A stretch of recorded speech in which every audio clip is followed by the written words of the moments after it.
कैसी तेरी लाइफ, कैसी तेरी लाइफ, करनी मुझे फाइट, हाँ सीए वाली लाइफ। कैसी तेरी लाइफ, कैसी तेरी लाइफ, करनी मुझे फाइट, हाँ सीए वाली life. Hello CA Foundation students, I hope you all are doing well in your life. My name is Jay Dultani और आज हम सीखने वाले हैं capital and revenue expenditure and receipts. So first of all मैं कौन हूँ, मेरा brief introduction. As I said, my name is Jay Dultani. I have cleared CA Foundation attempt in November 2019. I have secured 283 marks in that, which means distinction. I hope आपको भी distinction है and आप भी rank लेके आए, right. But उसके लिए मेहनत लगेगी एंड यस आपको मेहनत करनी पड़ेगी, right. So and I have secured 68 marks in your paper number 1 accounting. And आज हम सीखने वाले capital and revenue expenditure and receipts, जो है आपके चैप्टर 1 में, राइट। थियरी चैप्टर है। अच्छा मैं बताऊं इसकी इम्पोर्टेंस क्या है, राइट। इसकी दो तरीके से मैं इम्पोर्टेंस बताऊंगा आपको, एक एग्ज़ाम पर्सपेक्टिव एंड एक करियर पर्सपेक्टिव। सो सबसे पहले एग्ज़ाम पर्सपेक्टिव देखते हैं। तो capital and revenue expenditure and receipts कितने मार्क में पूछा जा सकता है? तो जब मैंने एग्ज़ाम दी थी तब ये पूछा गया था ऑलमोस्ट 4 to 6 मार्क्स में, एंड इसको ट्रू एंड फॉल्स में मोस्ट फ्रीक्वेंटली पूछते हैं। अब कैसे पूछ सकते हैं इसको? तो लेट से आपको एक कोई सिचुएशन दे दी एंड आपको पूछेंगे कि तुम बताओ कि ये कैपिटल नेचर का है कि रेवेन्यू नेचर का है, और अगर है तो क्यों है। लाइक उन्होंने एक स्टेटमेंट दिया, आपको लिखना है ट्रू या फॉल्स, और उसके साथ आपको रीज़न भी देना है। तो ये 4 to 6 मार्क्स में आपका चैप्टर 1 है थियरी के रिलेटेड, अकाउंटिंग थियरी, यस और नो, यस। देन उसमें से ये बहुत ही ज़्यादा इंपॉर्टेंट चैप्टर है, आप अपने रिस्पेक्टिव फैकल्टी से भी पूछ सकते हैं, राइट। अब करियर पर्सपेक्टिव से बोलूँ तो क्यों इम्पोर्टेंट है ये चैप्टर? तो एज अ CA स्टूडेंट आप एक्सपर्ट हो, अकाउंटिंग फील्ड के आप एक्सपर्ट हो, तो कोई भी चीज़ आपको पता होनी चाहिए कि कैपिटल नेचर की है कि रेवेन्यू नेचर की है, उसका ट्रीटमेंट क्या होगा, और अगर कैपिटल एंड रेवेन्यू नेचर की है भी तो क्यों है, क्या रीज़न है उसके पीछे, राइट। तो करियर पर्सपेक्टिव से भी ये बहुत ही ज़्यादा इंपॉर्टेंट चैप्टर है। एंड एग्ज़ाम पर्सपेक्टिव से एज आई ऑलरेडी सेड कि इसको 4 to 6 मार्क्स में आराम से पूछ सकते हैं। ट्रू फॉल्स में ये फ्रीक्वेंटली पूछा जा सकता है, और इसमें से कोई थियरी क्वेश्चन भी वो लोग उठा के पूछ सकते हैं, लेट से 3 या 4 मार्क का, राइट। तो हम स्टार्ट करते हैं ये चैप्टर को, राइट। चैप्टर बहुत ही ज़्यादा इजी है अगर उसको लॉजिकली समझा जाए तो, वरना ये बहुत ही टफ़ चैप्टर है, और CA फाउंडेशन स्टूडेंट्स को और मेरे को भी टफ़ लगा था। तो बट इसको अगर तुम लॉजिकली समझ लेते हो तो 4 to 6 marks is guaranteed. Mark my words, 4 to 6 mark is guaranteed, right. और ये जो PDF है ये मैंने बनाई है, राइट। सो इसको कैसे शेयर करूँगा मैं, नीचे डिस्क्रिप्शन में शेयर कर दूंगा, या तो you can join my Telegram channel, उसका भी लिंक मैं नीचे दे दूंगा, राइट। तो let us start capital and revenue expenditure and receipts. तो कोई भी चैप्टर स्टार्ट करने से पहले जानना ज़रूरी है कि ये चैप्टर हमारी रिस्पेक्टिव इंस्टीट्यूट ने, दैट इज़ ICAI, क्यों दिया हमको पढ़ने के लिए। तो नाम क्या है चैप्टर का? Capital and revenue expenditure and receipts. तो ऑर्गेनाइजेशन में कुछ भी एक्सपेंडिचर होता है, ऑर्गेनाइजेशन में कोई भी रिसीट मिलती है आपको, तो आपको पता तो होना चाहिए ना कि उसका treatment profit and loss account में जाएगा कि उसका ट्रीटमेंट बैलेंस शीट में होगा, राइट। अभी जैसे कि मैं आपको एक एग्जांपल दूं, राइट। लेट से एम्प्लॉय को सैलरी दी, तो आप फटाक से बोलोगे हाँ भाई ये तो कहाँ पे जाएगा? प्रॉफिट एंड लॉस अकाउंट में। क्या ये जो है वो बैलेंस शीट में जा सकता है? Answer is no. तो ये आपने कैसे डिटरमाइन किया? तो ये जो आपने बोला ना कि ये प्रॉफिट एंड लॉस अकाउंट में जाएगा, तो it is of revenue nature.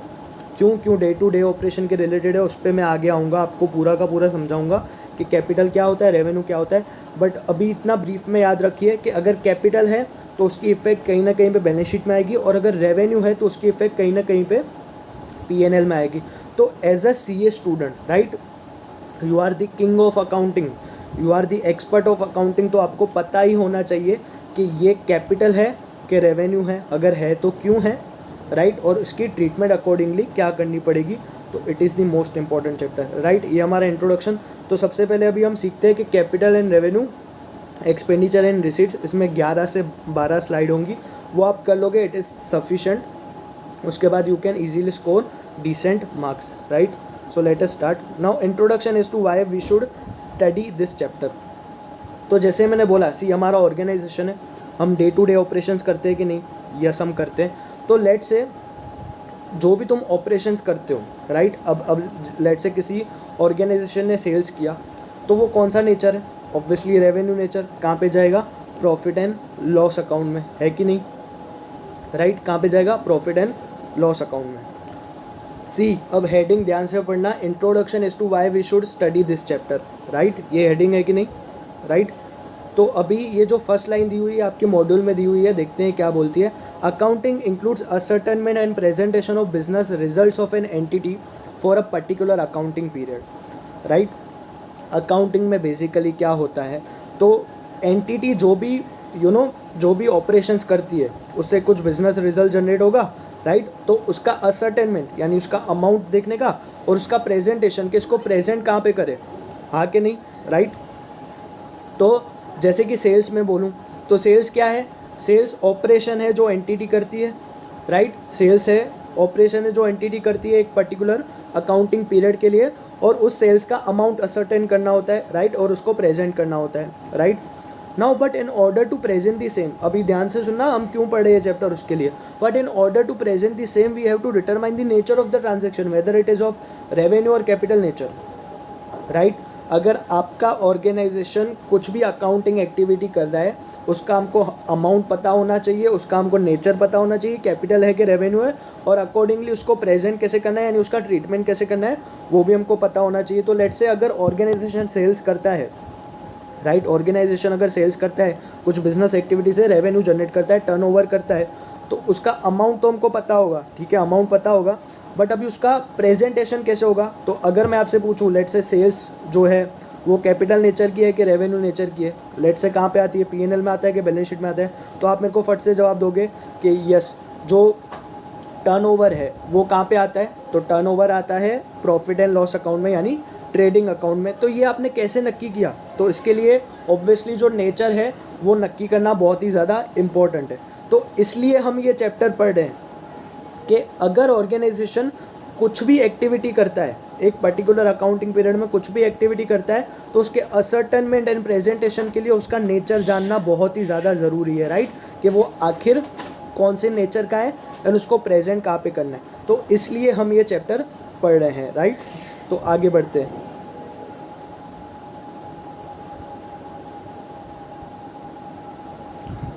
तो चलो अभी एक एग्जांपल देखते हैं कि ये चैप्टर इतना इम्पोर्टेंट क्यों है। तो लेट से आप बन गए सीए, राइट, आप सीए बन गए, आप ऑडिट करने जाओगे, ऑडिट के बारे में थोड़ा कुछ तो पता होगा, आई होप आपको, कि ऑडिट क्या होता है। मतलब हमको है ना, कंपनी जो फाइनेंशियल स्टेटमेंट बनाती है हमको उसको चेक करना होता है, राइट, हमको उसके ऊपर अपना ओपिनियन देना होता है कि whether it is true, whether it is giving true and fair view और नॉट, राइट।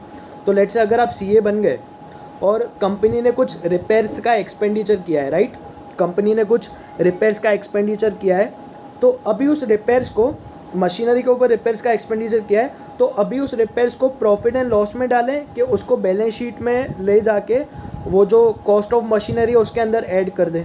तो you are a chartered accountant, you should know कि क्या होना चाहिए, यस और नो, आपको पता होना चाहिए, right.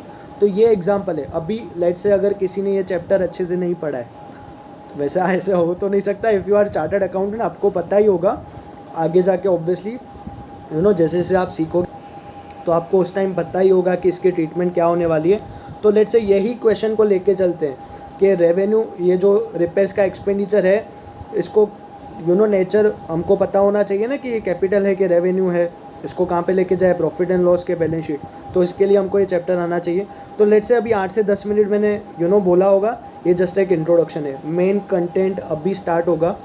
So if you have less time you can skip it, right. तो लेट अस स्टार्ट नाउ। मैंने एग्जांपल्स तो दिए हैं अच्छे अच्छे, इससे आपको समझ आ जाएगा। Now considerations in determining capital and revenue expenditure, इसी के ऊपर पूरा का पूरा चैप्टर बेस्ड है। कंसीडरेशन का मतलब क्या है कि लेट से एक इंडिविजुअल को कुछ भी डिटरमाइन करना है, ठीक है, किसी भी चीज़ में इंडिविजुअल को कुछ भी डिटरमाइन करना है, तो वो क्या क्या चीज़ें कंसीडर करेगा वो डिसीजन लेने के लिए। लेट से मेरे को एक डिसीजन लेना है, लेट से अभी मेरे से किसी ने पूछा कि कंपनी सेल्स करती है, राइट, तो उसका नेचर रेवेन्यू है कि कैपिटल। तो मैंने बोल दिया रेवेन्यू। तो मैंने क्या क्या कंसीडर करके उसको रेवेन्यू बोला, राइट, मैंने क्या क्या कंसीडर करके उसको रेवेन्यू बोला। तो ये हेडिंग आपकी मॉड्यूल में है, right, considerations in determining capital and revenue expenditure. तो सबसे पहले आता है नेचर ऑफ बिजनेस। बहुत ही अच्छा एग्जांपल देने वाला हूँ, एक एग्जांपल दूंगा, इन्हें पूरा का पूरा कॉन्सेप्ट क्लियर, एक एग्जांपल से पूरा का पूरा कॉन्सेप्ट क्लियर। अब मैं आपसे एक क्वेश्चन पूछता हूँ, आई होप आप सब तारक मेहता देखते होंगे, राइट। तो लेट्स से जेठालाल है, राइट, उसने एसी परचेस किया, ध्यान से सुनना, जेठालाल ने एसी परचेस किया। अब एक बात बताओ, लेट्स से 70,000 रुपीज़ का एक एसी परचेस किया। अब मैं आपसे पूछूं कि रेवेन्यू नेचर है कि कैपिटल नेचर, राइट, मैं आपसे पूछूं रेवेन्यू नेचर है कि कैपिटल नेचर, तो आप क्या बोलोगे, आप क्या बोलोगे? तो अगर मेरे से ये कोई पूछता ना कि मेरे से खाली कोई इतना क्वेश्चन पूछता कि जेठालाल ने एसी परचेस किया है, उसका नेचर रेवेन्यू है या कैपिटल, तो मेरा आंसर होता ना ही रेवेन्यू होगा, मींस मैं अभी आपको बता नहीं सकता, इट डिपेंड्स। क्या क्या क्या सेंटेंस बोला मैंने? It depends, it depends on the nature of business of Jethalal. अब ध्यान से सुनना, जेठालाल ने अगर एसी परचेस किया है, लेट्स से जेठालाल की इलेक्ट्रॉनिक्स की दुकान है, दैट इज़ गड़ा इलेक्ट्रॉनिक्स, आपको फोटो में दिखती होगी, दिख रही है गड़ा इलेक्ट्रॉनिक्स, राइट। तो लेट्स से ये जेठालाल की गड़ा इलेक्ट्रॉनिक्स की दुकान है और उसने एसी परचेस किया है। इसका सिंपल मीनिंग क्या है कि उसने एसी परचेस किया है आगे बेचने के लिए, राइट और रॉन्ग? उसने एसी परचेस किया है आगे बेचने के लिए, राइट, एसी परचेस किया है आगे बेचने के लिए। मतलब क्या? वो एसी उसका स्टॉक इन ट्रेड है। अब स्टॉक इन ट्रेड का मतलब क्या? वो एसी सेल्स के लिए लाया है, for the purpose of sale. तो उसको मैं कैपिटल नेचर बोलूँगा कि रेवेन्यू? ऑब्वियसली रेवेन्यू नेचर बोलूँगा मैं उसको, राइट। अभी लेट्स से जेठालाल को एसी दूसरी सिचुएशन में डालते हैं। जेठालाल ने एसी तो परचेस किया, बट लेट्स से अभी जेठालाल की ज्वेलरी की दुकान है, ज्वेलरी शॉप। जेठालाल गड़ा इलेक्ट्रॉनिक्स का मालिक नहीं है, भूल जाओ। लेट्स से उसकी ज्वेलरी की शॉप है। ये एसी दिख रहे हैं तुमको ज्वेलरी शॉप में? तो एक बात बताओ मेरे को, ये ज्वेलरी शॉप में जो तुमको एसी दिख रहे हैं, क्या ये सेल के लिए लिए हैं? Answer is no. उसने खुद के एंटरप्राइज के लिए, खुद की शॉप के लिए वो एसी लिए। तो क्या मैं उसको रेवेन्यू नेचर बोल सकता हूँ? Answer is no. मैं उसको कैपिटल नेचर बोलूँगा। क्यों? क्योंकि ये असेट है। मतलब क्या? मतलब इसका सीधा सीधा मतलब है, जेठालाल एसी परचेस करता है, राइट, वो अपनी गड़ा इलेक्ट्रॉनिक्स की दुकान के लिए करता है, मतलब आगे उसको बेचना है, मतलब वो रेवेन्यू नेचर है। उसका इफेक्ट कहीं ना कहीं पे पीएनएल में आएगा, मतलब ट्रेडिंग अकाउंट में एज अ सेल्स आएगा। यस और नो? और अगर लेट्स से जेठालाल की ज्वेलरी की शॉप है और वो एसी परचेस करता है, मतलब वो सेल करने के लिए थोड़ी लाया है, वो तो असेट है, उसमें से कुछ बेनिफिट जनरेट होगा, राइट। तो वो कैपिटल नेचर है। तो इस एक एग्जाम्पल को याद रखो, मतलब ये पूरा कॉन्सेप्ट क्लियर। सबसे पहले अगर मेरे से कोई पूछे कि लेट्स से ऐसा क्वेश्चन कोई पूछे, तो बोलने का इट डिपेंड्स। सबसे पहले हमको उसका नेचर ऑफ बिजनेस जानना पड़ेगा कि क्या है। वो एक ही चीज़ उसके लिए स्टॉक एंड ट्रेड भी हो सकती है, एंड वही चीज़ उसके लिए कैपिटल एसेट भी हो सकती है। जैसे कि वो चेंज हो जाएगा, जैसे कि मैंने यही एग्जांपल में बोला कि अगर जेठालाल की इलेक्ट्रॉनिक्स की दुकान है तो एसी उसके लिए as a stock and trade माना जाएगा। और यही जेठालाल की ज्वेलरी की शॉप है और वो एसी परचेस करता है, तो उसके लिए वो कैपिटल एसेट माना जाएगा, क्योंकि उसको आगे बेचना नहीं है, राइट। तो ये था नेचर ऑफ बिजनेस, एक एग्जांपल और पूरा कॉन्सेप्ट क्लियर, इसमें कंफ्यूज होने वाली कोई बात नहीं है। तो ये एग्जांपल दिया हुआ है, राइट। मैंने लिखा है answer, it depends on the nature of business, right. तो ये नेचर ऑफ बिजनेस आपको ट्रू एंड फॉल्स में ट्रू एंड फॉल्स टिक करना है, राइट। तो ये एग्जांपल याद रखना है, ये बहुत ही ज़्यादा काम आएगा। तो फर्स्ट कॉन्सेप्ट कौन सा था? नेचर ऑफ बिजनेस, ठीक है। हम क्या पढ़ रहे हैं? कंसीडरेशंस। उसमें फर्स्ट कॉन्सेप्ट हो भी गया नेचर ऑफ बिजनेस। मतलब अगर मेरे को डिसाइड करना है कैपिटल रेवेन्यू, तो अभी मैं आपको बोलूँ, लेट्स से अभी मैं एक और अच्छा एग्जांपल देता हूँ आपको। आप मन में ही सोचना और फिर मेरे साथ आंसर को मैच करना कि ये क्या है, कैपिटल होगा कि रेवेन्यू होगा, राइट। मैं अभी आपको एक क्वेश्चन पूछता हूँ और उसका आंसर आपको खुद से ही देना है और ऑनेस्टली खुद को इवेल्युएट करना उसमें, राइट। तो लेट्स से मैं एक क्वेश्चन पूछता हूँ आपसे। तो लेट्स से मिस्टर जय दौलतानी ने 10 लाख रुपए में एक कार परचेस की। अब आप मुझको बताओ, ये रेवेन्यू नेचर है कि कैपिटल नेचर? रेवेन्यू नेचर होगा तो पीएनएल में जाएगा, कैपिटल नेचर होगा तो बैलेंस शीट में एज एन असेट जाएगा। तो आप मेरे को बताओ, मैं आपको देता हूँ 10 सेकेंड, ठीक है। 2, 3, 4, 6, 7, 8, 9, 10। ओके, सो आई होप आपने सोच लिया होगा। तो बताओ कैपिटल है कि revenue? Answer is it depends, it depends, it depends. आपको सबसे पहले पूछने का कि जय दौलतानी का बिजनेस क्या है। तो लेट से जय दौलतानी ने कार परचेस की, जय दौलतानी कार का डीलर है, तो अब उसके लिए क्या होगा, उसके लिए स्टॉक इन ट्रेड होगा, तो वो हो गया रेवेन्यू नेचर। लेट से वो कार के बिजनेस में नहीं, और कोई रैंडम बिजनेस में, और कोई भी बिजनेस में, लेट से कोई भी एग्जांपल ले सकते हैं, तो उसके लिए वो क्या होगा, कैपिटल एसेट बन जाएगी, कैपिटल नेचर का हो जाएगा। So I hope it is clear, very easy. और वो एग्जाम्पल याद रखना मतलब बिल्कुल ईजी है, राइट। तो आगे बढ़ते हैं। हम कंसिडरेशन देख रहे थे, फर्स्ट हो गया। अब स्टार्ट करते हैं सेकंड से। सेकंड का नाम है रिकरिंग नेचर ऑफ एक्सपेंडिचर। अभी इसको भी एक एग्जांपल से समझते हैं, वो एग्जांपल याद रखना मतलब कॉन्सेप्ट ख़त्म। अब लेट से जय दौलतानी है, ठीक है, उसने बिल्डिंग परचेस की 50 लाख रुपए में। अब बताओ ये कैपिटल है कि रेवेन्यू? ऑब्वियसली आप पूछोगे कि इट डिपेंड्स। चलो उसको साइड में रखते हैं। उसने परचेस की बिल्डिंग, ठीक है, तो अभी 50 लाख रुपए में परचेस की, तो कैनाई से क्या वो बार बार आज परचेस की है, चलो फिर परसों परचेस कर लेता है, फिर लेट से और 10 दिन बाद एक तो बिल्डिंग, फिर 15 दिन बाद, क्या ऐसा होता रहेगा? Answer is no. यानी ये जो रिकरिंग नेचर ऑफ एक्सपेंडिचर है, मतलब क्या, उसका अकरेंस देखने का। अकरेंस का मतलब क्या, कितना फ्रीक्वेंटली वो होता रहता है। अगर वो फ्रीक्वेंट नहीं है ना, तो उसको कैपिटल माना जाता है, और अगर वो फ्रीक्वेंटली होता रहता है तो उसको हम बोलते हैं रेवेन्यू नेचर, ठीक है। मतलब क्या, see if expenditure is frequent and recurring then it should be considered as a revenue expenditure, and if expenditure is infrequent, कभी कभार होता है, नॉन रिकरिंग है, बार बार थोड़ी होगा, so it will be considered as capital expenditure. इसके लिए एक एग्जांपल है, मैं बताऊं। जैसे कि मेरा एक बिज़नेस है, ठीक है, मैंने परचेस किया बिल्डिंग को, परचेस कर लिया है 50 लाख रुपए में, परचेस कर लिया, अभी चलेगा हमेशा 10-20 साल 30 साल वो बिल्डिंग चलेगी ना मेरी। क्या मैंने उसको परचेस किया, फिर मैं परसों परचेस करूँगा, फिर 5वें दिन पे, 10वें दिन पे, क्या मैं ऐसे परचेस करता रहूँगा बार बार बिल्डिंग को? Answer is no. मैंने परचेस कर लिया है, so it will be considered as capital expenditure. अब जैसे, और वो कहाँ पे जाएगा, बैलेंस शीट पे जाएगा, राइट। तुम लिखते हो ना बैलेंस शीट पे एसेट साइड में, फिक्स एसेट में, कि बिल्डिंग है कि नहीं, राइट, और उसको हम डेप्रिशिएट करेंगे। अब लेट से यही बिल्डिंग जो मैंने अभी परचेस की थी, उसको मैंने खरीदा नहीं है, उसको मैंने रेंट पे लिया है। तो अभी क्या होगा, अभी तुमने रेंट पे लिया है, तो कैनाई से तुमको रेंट चुकाना पड़ेगा, मंथली रेंट चुकाना पड़ेगा। मतलब वो क्या है, वो रिकरिंग एक्सपेंडिचर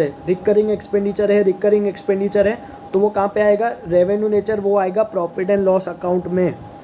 तो तुमको हमको पता होता है कि कोई भी फिक्स असेट है, लेट से जैसे कि बिल्डिंग है, उसको हमने एक बार में परचेस कर लिया, तो वो है कैपिटल नेचर, वो हमारी बन जाती है कैपिटल असेट। क्यों? क्योंकि कैपिटल नेचर है, हम उसको बार बार थोड़ी परचेस करेंगे, it is infrequent, one time expenditure है।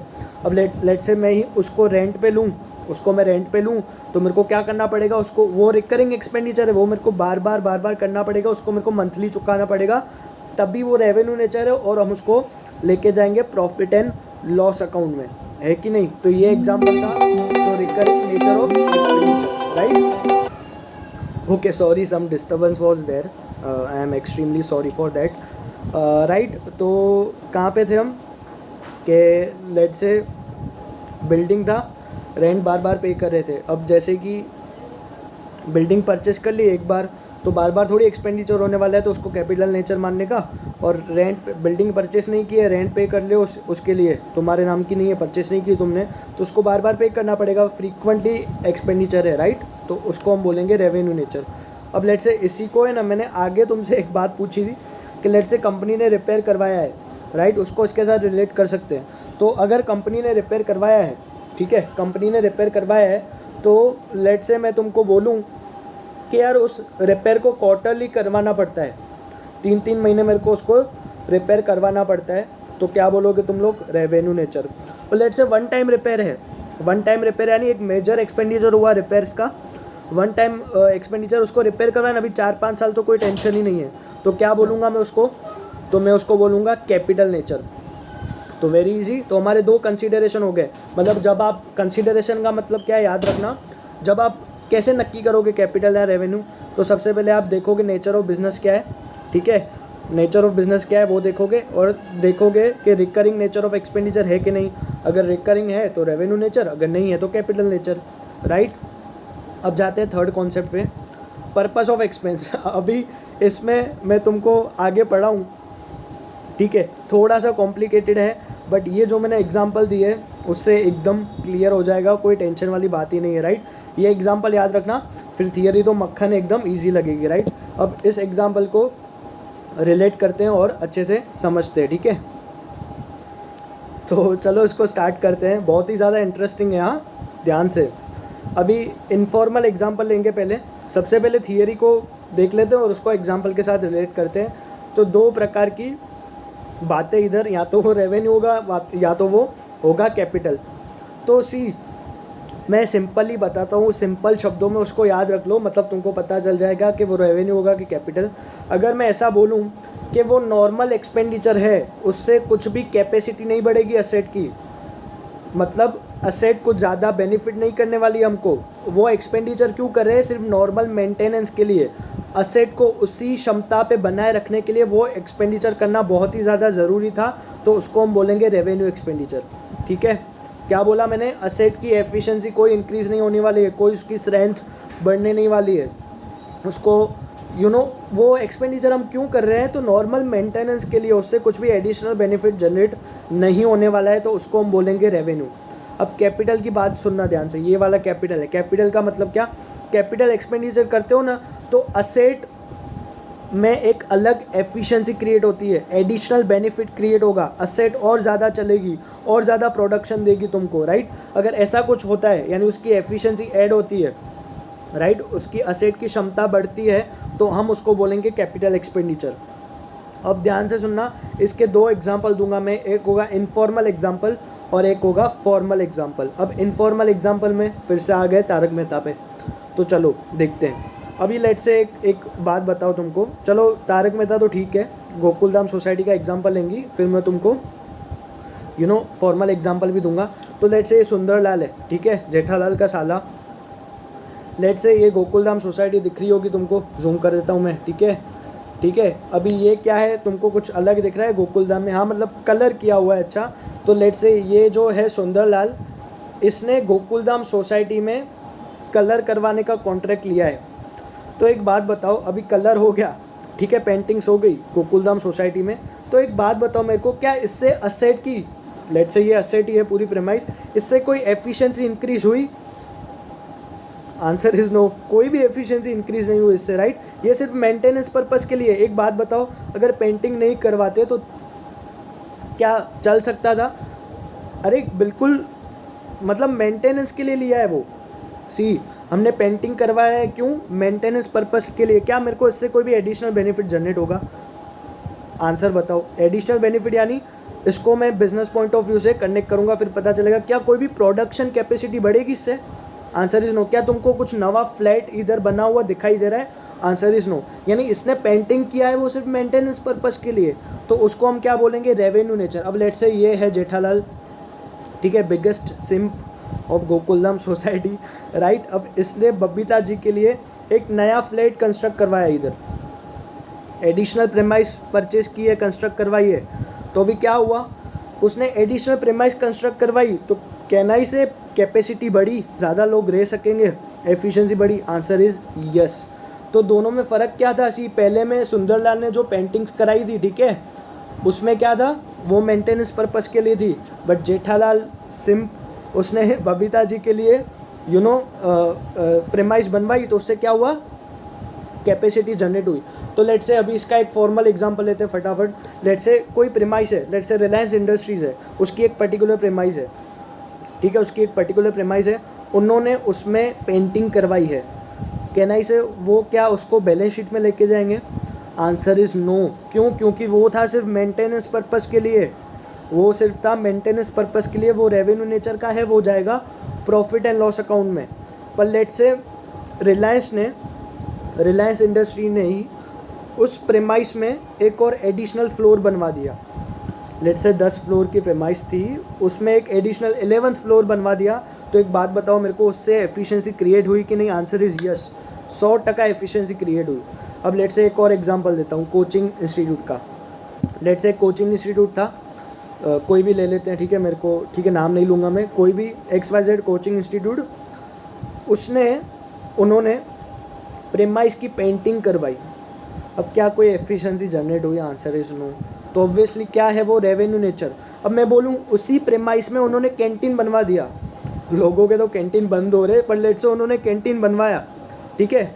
अब कैंटीन बनवाया तो अभी क्या उससे एफिशिएंसी क्रिएट हुई? अरे आंसर इज 100% यस, 100% उससे एफिशिएंसी क्रिएट हुई, प्रोडक्शन कैपेसिटी बढ़ी, एडिशनल बेनिफिट हुआ कि नहीं? Answer is yes. तो ये था इनफॉर्मल एंड फॉर्मल एग्जाम्पल भी दिए। एक और एग्जाम्पल लेते हैं। कहना इसे हम हमारी एक्टिवा में ऑयल चेंज करवाते रहते हैं, ऑयल चेंज करवाते रहते हैं कि नहीं? क्यों है? Maintenance purpose, revenue expenditure. Let's say ये मशीन का एग्जांपल लेते हैं, ये मशीन है राइट, कुकीज़ की मशीन है, कुकीज़ प्रोड्यूस करती है। लेट्स से इसका कुछ पार्ट ख़राब हो गया था, उसको मैंने जस्ट रिप्लेस करवाया, और उसके बाद मशीन उतने ही कुकीज़ प्रोड्यूस करेगी जितने पहले करती थी। तो क्या हो गया? ये हो गया फिर रेवेन्यू। क्यों? क्योंकि मेंटेनेंस है भाई, मेंटेनेंस है, कुछ एडिशनल जनरेट नहीं हुआ। लेट से पहले 10,000 कुकीज़ बनते थे तो अभी 10,000 ही बनेंगे, हाइपोथेटिकल, हाँ 10,000 बनते थे तो 10,000 ही बनेंगे अभी, और क्या है? ये मेंटेनेंस था। अब लेट से बट ये मशीन में मैंने एक मेजर सा एक चेंज किया है। उससे पहले 10,000 बनने वाले थे ना कुकीज़ वीक में, अभी 15,000 बनेंगे। तो बताओ मेरे को, क्या मेरे को कुछ एडिशनल बेनिफिट मिला? आंसर इज 100% यस, 100% मेरे को एडिशनल बेनिफिट मिला। तो ऑब्वियसली उसको मैं लेके जाऊंगा कैपिटल में, राइट। तो बस यही था, ठीक है, यही था, कुछ ज़्यादा टफ नहीं है। हाँ, खाली इतना याद रखने का कि अगर वो मेंटेनेंस पर्पस के लिए एक्सपेंडिचर किया है तुमने, मेंटेनेंस से कुछ ज़्यादा कुछ एडिशनल बेनिफिट जनरेट नहीं हो रहा है, कोई ज़्यादा प्रोडक्शन बढ़ नहीं रहा है, उससे कोई एफिशिएंसी बढ़ नहीं रही है, तो ऑब्वियसली उसको क्या बोल देने का? रेवेन्यू। बट मैंने ऐसा कुछ किया जिससे मशीन की एफिशिएंसी बढ़ गई, ज़्यादा प्रोडक्शन होने लगा है, ज़्यादा कोई एडिशनल बेनिफिट मेरे को मिलने लगा है, तो फिर कैपिटल। तो पढ़ लेते एक बार, ईजी है। Purpose of expense, if such expense relates to the normal maintenance of the asset and it will not generate any additional benefit, productive capacity or efficiency, then it should be considered as revenue in the nature and will be charged in the P&L. तो एक बात याद रखना, module में भी पूछेंगे, तो किसी भी प्रीमाइस की पेंटिंग वर्ड बोला हो ना, पेंटिंग, तो पेंट करवाने से क्या होता है बेटा? पेंट करवाने से सिर्फ मेंटेनेंस होता है, कोई एडिशनल बेनिफिट जनरेट नहीं होता है, तो उसको सीधा चार्ज कर देने का रेवेन्यू में, यानी उसको सीधा प्रॉफिट एंड लॉस अकाउंट में चार्ज कर देने का। बट लेट से कुछ भी एक्सपेंस आपने अच्छा किया, उससे एडिशनल बेनिफिट जनरेट हुआ, एफिशिएंसी इंक्रीज़ हुई, प्रोडक्शन कैपेसिटी इंक्रीज़ हुई, तो उसको हम बोल देंगे कैपिटल नेचर, और वो जो भी अमाउंट है उसको कॉस्ट ऑफ द असेट में उसको ऐड कर देंगे, राइट। तो जैसे मैंने रिलायंस वाला एग्जांपल दिया था, उन्होंने एक एडिशनल फ्लोर बनवाया, कोचिंग वालों ने कैंटीन बनवाया, तो वो जो भी लेट से रिलायंस की जो भी बिल्डिंग थी उसकी कॉस्ट में वो जो एडिशनल फ्लोर बना ना, उसकी कॉस्ट ऐड कर देंगे। लेट से वो बिल्डिंग थी 2 करोड़ की, लेट से वो जो नया जो फ्लोर बना उसका कॉस्ट लगा लेट से 20 या 30 लाख लेट से कॉस्ट लगा, तो अभी वो हो जाएगा 2 crore and 30 lakh, and accordingly वो आगे जाके डेप्रिशिएट होगा। तो ये पर्पस ऑफ एक्सपेंस, और नीचे जो एग्जांपल दिए हुए हैं वो मैंने आपको पहले ही बता दिए। तो ये हो गया क्लियर, कुछ ज़्यादा टफ नहीं है। एग्जाम्पल को अच्छे से याद रखना, कॉन्सेप्ट को दिमाग में बिठा लेना, तो कोई टफ नहीं है ये, राइट। तो 3 हो गए अपने कंसीडरेशन। पहला कौन सा था? नेचर ऑफ एक्सपेंस, ठीक है, एग्जाम्पल से याद रखो। नेचर ऑफ एक्सपेंस कौन सा था? जेठालाल वाला एग्जाम्पल। सेकेंड कौन सा था? रिकरिंग है कि नहीं, रिकरिंग नेचर, बिल्डिंग वाला एग्जाम्पल। थर्ड कौन सा था? Purpose of expense. Purpose of expense में तो मैंने कितने एग्जाम्पल दिए? रिलायंस का एग्जाम्पल, गोकुलधाम सोसाइटी पेंटिंग वाला एग्जाम्पल, जेठाजी बबीता वाला एग्जाम्पल, राइट। उसके बाद कुकी वाला एग्जाम्पल, ऑयल चेंज करवाते उसका एग्जाम्पल, कोचिंग का कैंटीन वाला एग्जाम्पल। एग्जाम्पल से याद रखो, बिल्कुल याद रह जाएगा। अब चौथा देखते हैं, 3 हो गए अपने, चौथा देखते हैं, effect on revenue generating capacity of business long term. ये तो एकदम ईजी है यार, एकदम ईजी है। Effect on revenue generating capacity of business, long term benefit है कि शॉर्ट टर्म बेनिफिट है? मतलब सीधा सीधा लॉन्ग टर्म बेनिफिट दे रहा है ना, तो कैपिटल नेचर है। शॉर्ट टर्म बेनिफिट दे रहा है, रेवेन्यू नेचर है। फिर से लॉन्ग टर्म बेनिफिट दे रहा है, कैपिटल नेचर है। शॉर्ट टर्म बेनिफिट दे रहा है, रेवेन्यू नेचर है, राइट। इसको ऊपर वाले के साथ, ये जो हमने पढ़ा ना पर्पस ऑफ एक्सपेंडिचर, उसके साथ थोड़ा बहुत रिलेट करना आपको इजीली समझ आ जाएगा। तो आपने मैचिंग कॉन्सेप्ट सुनना है, आंसर इज यस। ऑब्वियसली इसी चैप्टर में, हाँ, मैचिंग कॉन्सेप्ट क्या होता है। मैचिंग कॉन्सेप्ट में तो जो भी एक्सपेंडिचर होते हैं करंट पीरियड के, उनको करंट पीरियड की रेवेन्यू के साथ मैच किया जाता है प्रॉफिट एंड लॉस अकाउंट में, हाँ कि ना, यस किया जाता है। तो अभी अगर मैं बोलूँ 2 एग्जाम्पल है, ठीक है, इसके भी 2 एग्जाम्पल है, देख लेते। तो लेट से तुमने कोई एक्सपेंडिचर किया बट वो बेनिफिट दे रहा है सिर्फ करंट पीरियड के लिए। तो यार करंट पीरियड के लिए बेनिफिट दे रहा है उसको, तो मेरे को क्या करना पड़ेगा, मैचिंग कॉन्सेप्ट के साथ उसको थोड़ा रिलेट करना। करंट पीरियड में मैंने कोई एक्सपेंडिचर किया, वो करंट पीरियड में बेनिफिट दे रहा है, तो उसको रेवेन्यू के आगे मैं उसको मैच करूँगा, ठीक है। अब लेट से ऐसा कोई एक्सपेंडिचर दिया जो करंट पीरियड में नहीं, लॉन्ग टर्म मेरे को बेनिफिट देने वाला है। क्या लॉन्ग टर्म बेनिफिट देने वाला है, तो मैं उसको बोलूँगा कैपिटल।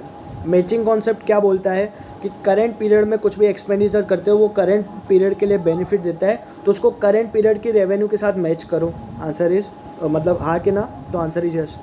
अब मैं बोलूँ कि मैंने ऐसा कोई एक्सपेंडिचर किया जो मेरे को लॉन्ग टर्म, करंट पीरियड नहीं लॉन्ग टर्म के लिए भी बेनिफिट दे रहा है, तो मैं क्या बोलूँगा उसको, कैपिटल नेचर। तो करंट पीरियड के लिए एक्सपेंडिचर किया है, करंट पीरियड में ही बेनिफिट दे रहा है, करंट पीरियड में ही बेनिफिट दे रहा है, तो करंट पीरियड की रेवेन्यू के साथ मैच करो, पीएनएल में रेवेन्यू नेचर।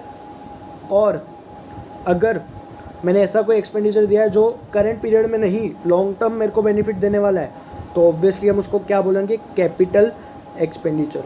तो उसके 2 एग्जांपल देते हैं। लेट्स से मेरी एक पर्टिकुलर मशीन थी मेरे ऑर्गेनाइजेशन की, उसके कुछ पार्ट्स हैं ना वॉर्न आउट हो चुके थे। वॉर्न आउट मतलब सड़ चुके थे। अपने बोलते हैं ना यार, कुछ मशीनरी के सारे पार्ट्स वैसे ही वैसे तो नहीं चल सकते, तो वॉर्न आउट पार्ट्स थे। तो मैंने क्या किया, जस्ट उसको रिप्लेस किया विद द न्यू पार्ट्स। तो अभी इसमें क्या होगा, ये सिर्फ था मेंटेनेंस के लिए। ऊपर क्या था, मेंटेनेंस, तो रेवेन्यू नेचर, ये सिर्फ था मेंटेनेंस के लिए। क्या इससे मेरी मशीन और ज़्यादा प्रोड्यूस करेगी, आंसर इज़ नो। इसमें क्या हुआ, करेंट पीरियड के बेनिफिट के लिए ही मैंने उस वॉर्न आउट हो गए थे, तो करेंट पीरियड में बेनिफिट हो, यानी जितना मशीन पहले कर रही थी एटलीस्ट उतना भी अभी करे, उसके लिए मैंने वॉर्न आउट हो चुके थे, तो मैंने उसको रिप्लेस कर दिया। तो इसको हम बोलेंगे रेवेन्यू नेचर। क्यों, करेंट पीरियड में एक्सपेंडिचर किया, करेंट पीरियड में ही बेनिफिट दे रहा है, कोई लॉन्ग टर्म बेनिफिट नहीं है, फिर से वॉर्न आउट हो जाएगा, मेरे को उसको फिर से चेंज करना पड़ेगा, राइट, जैसे ऑयलिंग करवाते हैं गाड़ी की, राइट। तो उसके लिए revenue nature, profit and loss account में उसको मैं अमाउंट को डाल दूंगा।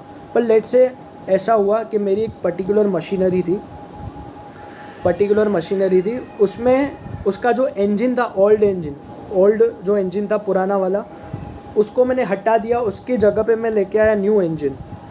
तो यार अगर मैं न्यू इंजन लेके आया हूँ, तो तुमको क्या लगता है, क्या वो न्यू फ्यूचर में भी बेनिफिट जनरेट करेगा? अरे आराम से फ्यूचर में बेनिफिट जनरेट करेगा, वो पूरा का पूरा मेरे को 4 के 5 साल तक तो मेरे को वो बेनिफिट देने वाला है।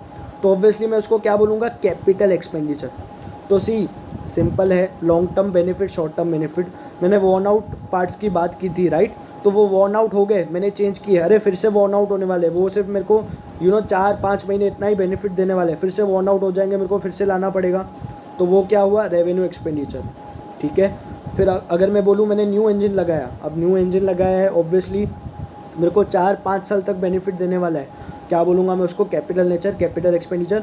वो जाएगा बैलेंस शीट में, वॉर्न आउट पार्ट्स वाला जो था वो जाएगा प्रॉफिट एंड लॉस अकाउंट में। तो सिंपल है, लॉन्ग टर्म बेनिफिट तो वो होगा capital expenditure, short term benefit तो वो होगा रेवेन्यू एक्सपेंडिचर। आगे बढ़ते हैं, तो 4 हो गए अपने, ठीक है, 4 हो गए।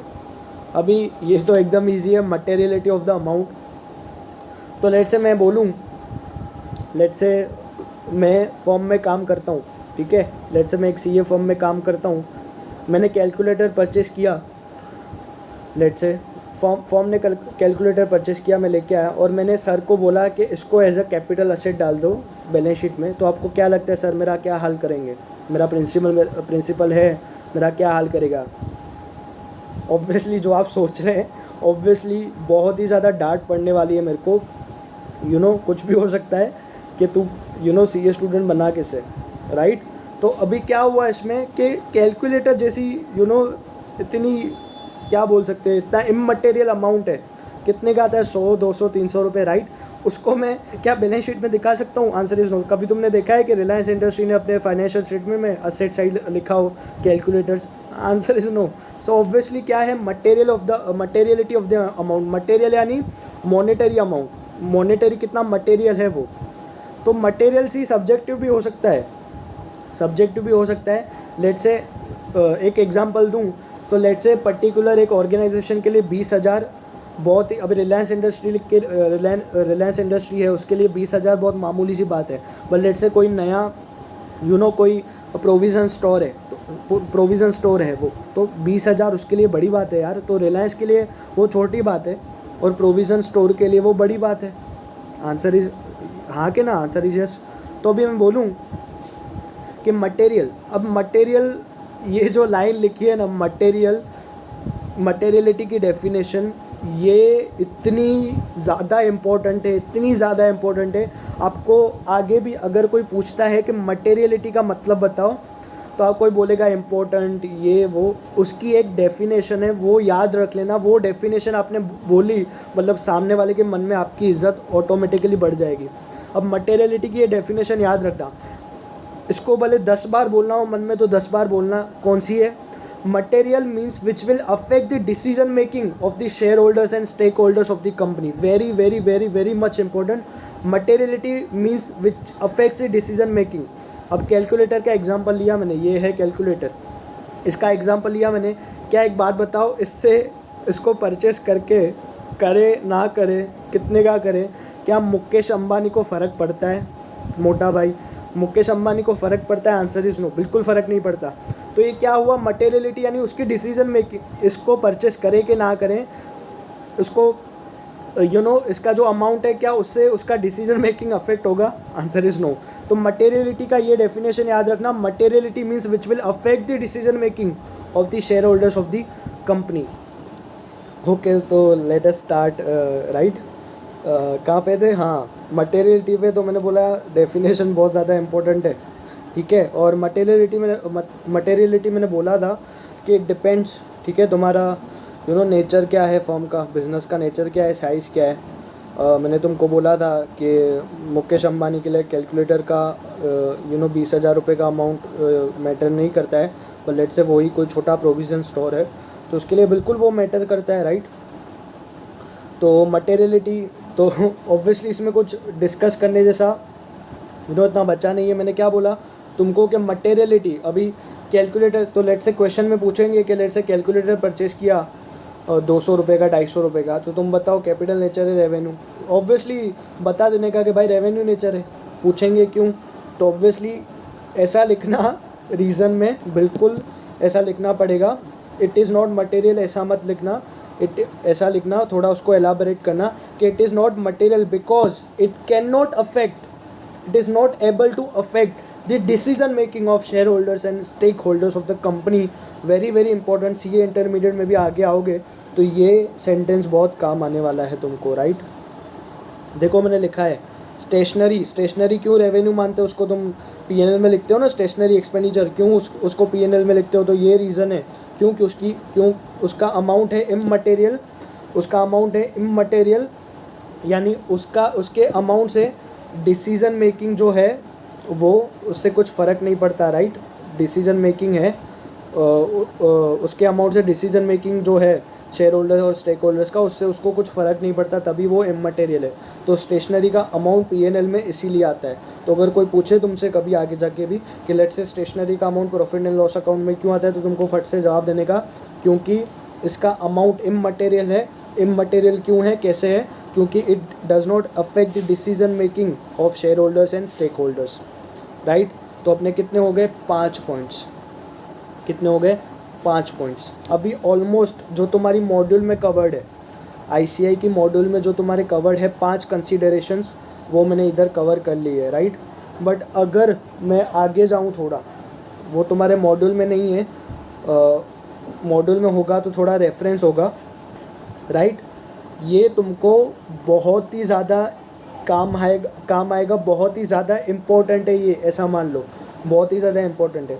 अच्छा, तो तुमको पता होगा कि अकाउंटिंग स्टैंडर्ड क्या है, राइट? इसी थियरी चैप्टर में चैप्टर 1 में अकाउंटिंग स्टैंडर्ड की डेफिनेशन है, अच्छे से याद कर लेना उसको भी। अकाउंटिंग स्टैंडर्ड क्या है, राइट? आई अज्यूम कि आपको पता है, अगर नहीं पता है तो मैं आपको ब्रीफली बता देता हूँ अभी के अब। ओके, तो अकाउंटिंग स्टैंडर्ड की मैं बात करूँ तो मैं बोलूँ आपको कि अकाउंटिंग स्टैंडर्ड्स क्या होते हैं। तो स्टैंडर्ड का मीनिंग क्या है, स्टैंडर्ड वर्ड का मीनिंग क्या है? Standard means generally accepted. Generally accepted मतलब कि उसको जनरली सब एक्सेप्ट करते हैं, right? It is the accounting standard are the guideline issued by our institute. Guidelines मतलब किसी प्रॉपर चीज़ के रिलेटेड गाइडलाइंस वो इशू करेंगे आपको, और वो आपको फॉलो करना है। जैसे कि आपको मैं एक एग्जांपल दूं, accounting standard 2 valuation of inventory. तो तुमको नाम से क्या पता चलता है कि वैल्यूएशन ऑफ इन्वेंटरी यानी इन्वेंटरी को कैसे वैल्यू करना है, उसके रिलेटेड गाइडलाइंस है। क्योंकि लेट्स से अब हज़ारों बिजनेस है, हज़ारों क्या लाखों करोड़ों बिजनेस है इंडिया में। तो लेट्स से कोई अपनी इन्वेंटरी को अलग तरीके से वैल्यू करता है, कोई लीफो करता है, कोई फीफो करता है, कोई अलग तरीके से वैल्यू करता है। तो क्या ऐसा चलता है? नहीं। एक स्टैंडर्ड होना चाहिए for the purpose of comparison, for to understand the financial statement properly, right? तो वो एक गाइडलाइंस है अकाउंटिंग स्टैंडर्ड। तो AS2 मैंने बोला वैल्यूएशन ऑफ इन्वेंटरी, तो उससे क्या होगा, तुमको एक गाइडलाइन मिलेगी कि कैसे इन्वेंटरी को वैल्यू करना है। फिर अकाउंटिंग स्टैंडर्ड 10 की मैं बात करूं, उसका नाम है प्रॉपर्टी प्लांट एंड इक्विपमेंट। तो नाम से क्या पता चलता है कि इसमें जो आपकी असेट्स है, फिक्स असेट्स है, उसके वैल्यूएशन के बारे में बताया जाएगा, उसके रिकॉग्निशन के बारे में बताया जाएगा, उसका जो मेज़रमेंट है और उसका जो प्रेजेंटेशन है, उन सब के बारे में आपको बताया जाएगा AS10। तो अभी AS10 आता है CA इंटरमीडिएट में, राइट? आप भी आओगे, 100% आओगे, राइट? CA इंटरमीडिएट में आता है वो। बट इसको मैं यहाँ पे क्यों लेके आया? क्योंकि इसका रेफरेंस बहुत जगह पे आएगा, और इसका एक एग्जाम्पल मेरे को अभी मुंह पे याद है, वो तुम्हारी मॉड्यूल में दिया हुआ है, और उसको मैं इससे कैसे प्रूव करता हूँ वो भी देखना अच्छे से। तो पहले रूल पढ़ते हैं, इसका रूल पढ़ते हैं कि क्या रूल है। AS10 में एक रूल दिया हुआ है, राइट? कि ये तो ठीक है, चलो, if expense generate benefit for only 1 accounting period, let's say 1 year का है, तो रेवेन्यू जैसे हमने पहले बात की थी ना, हमने कि शॉर्ट टर्म है तो रेवेन्यू, लॉन्ग टर्म है तो कैपिटल। तो जस्ट पीरियड दिया हुआ है, 1 ईयर है, शॉर्ट टर्म माना जाता है, 1 ईयर और लेस तो शॉर्ट टर्म, 1 ईयर से ज़्यादा है तो लॉन्ग टर्म। तो 1 ईयर या उससे लेस है तो रेवेन्यू मानने का, एंड लॉन्ग टर्म है तो 1 ईयर से ज़्यादा है, लॉन्ग टर्म है तो कैपिटल मानने का। अब मोस्ट इम्पॉर्टेंट लाइन इधर आ रही है, मोस्ट इम्पॉर्टेंट लाइन, ये लाइन ध्यान से सुनना, इसको मैं इलाबरेट करूँगा और फट्टे से समझ आ जाएगा। Any expenditure incurred to bring the asset in its present location and condition should be treated as capital expenditure, most important line।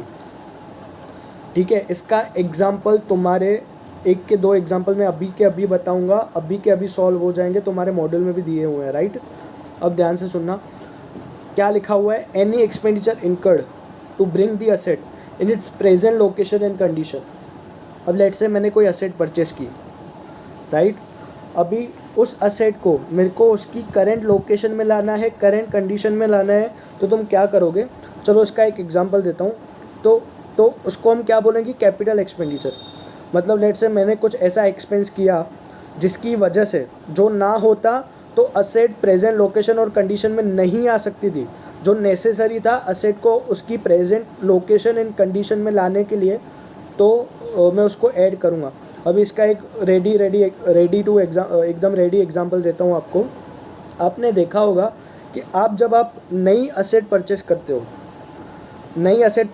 हो तो उसकी जो ट्रांसपोर्टेशन कॉस्ट होती है ना, वो आप उसमें ऐड करते हो। क्यों? उसको प्रॉफिट एंड लॉस में नहीं लेके जाते तुम लोग।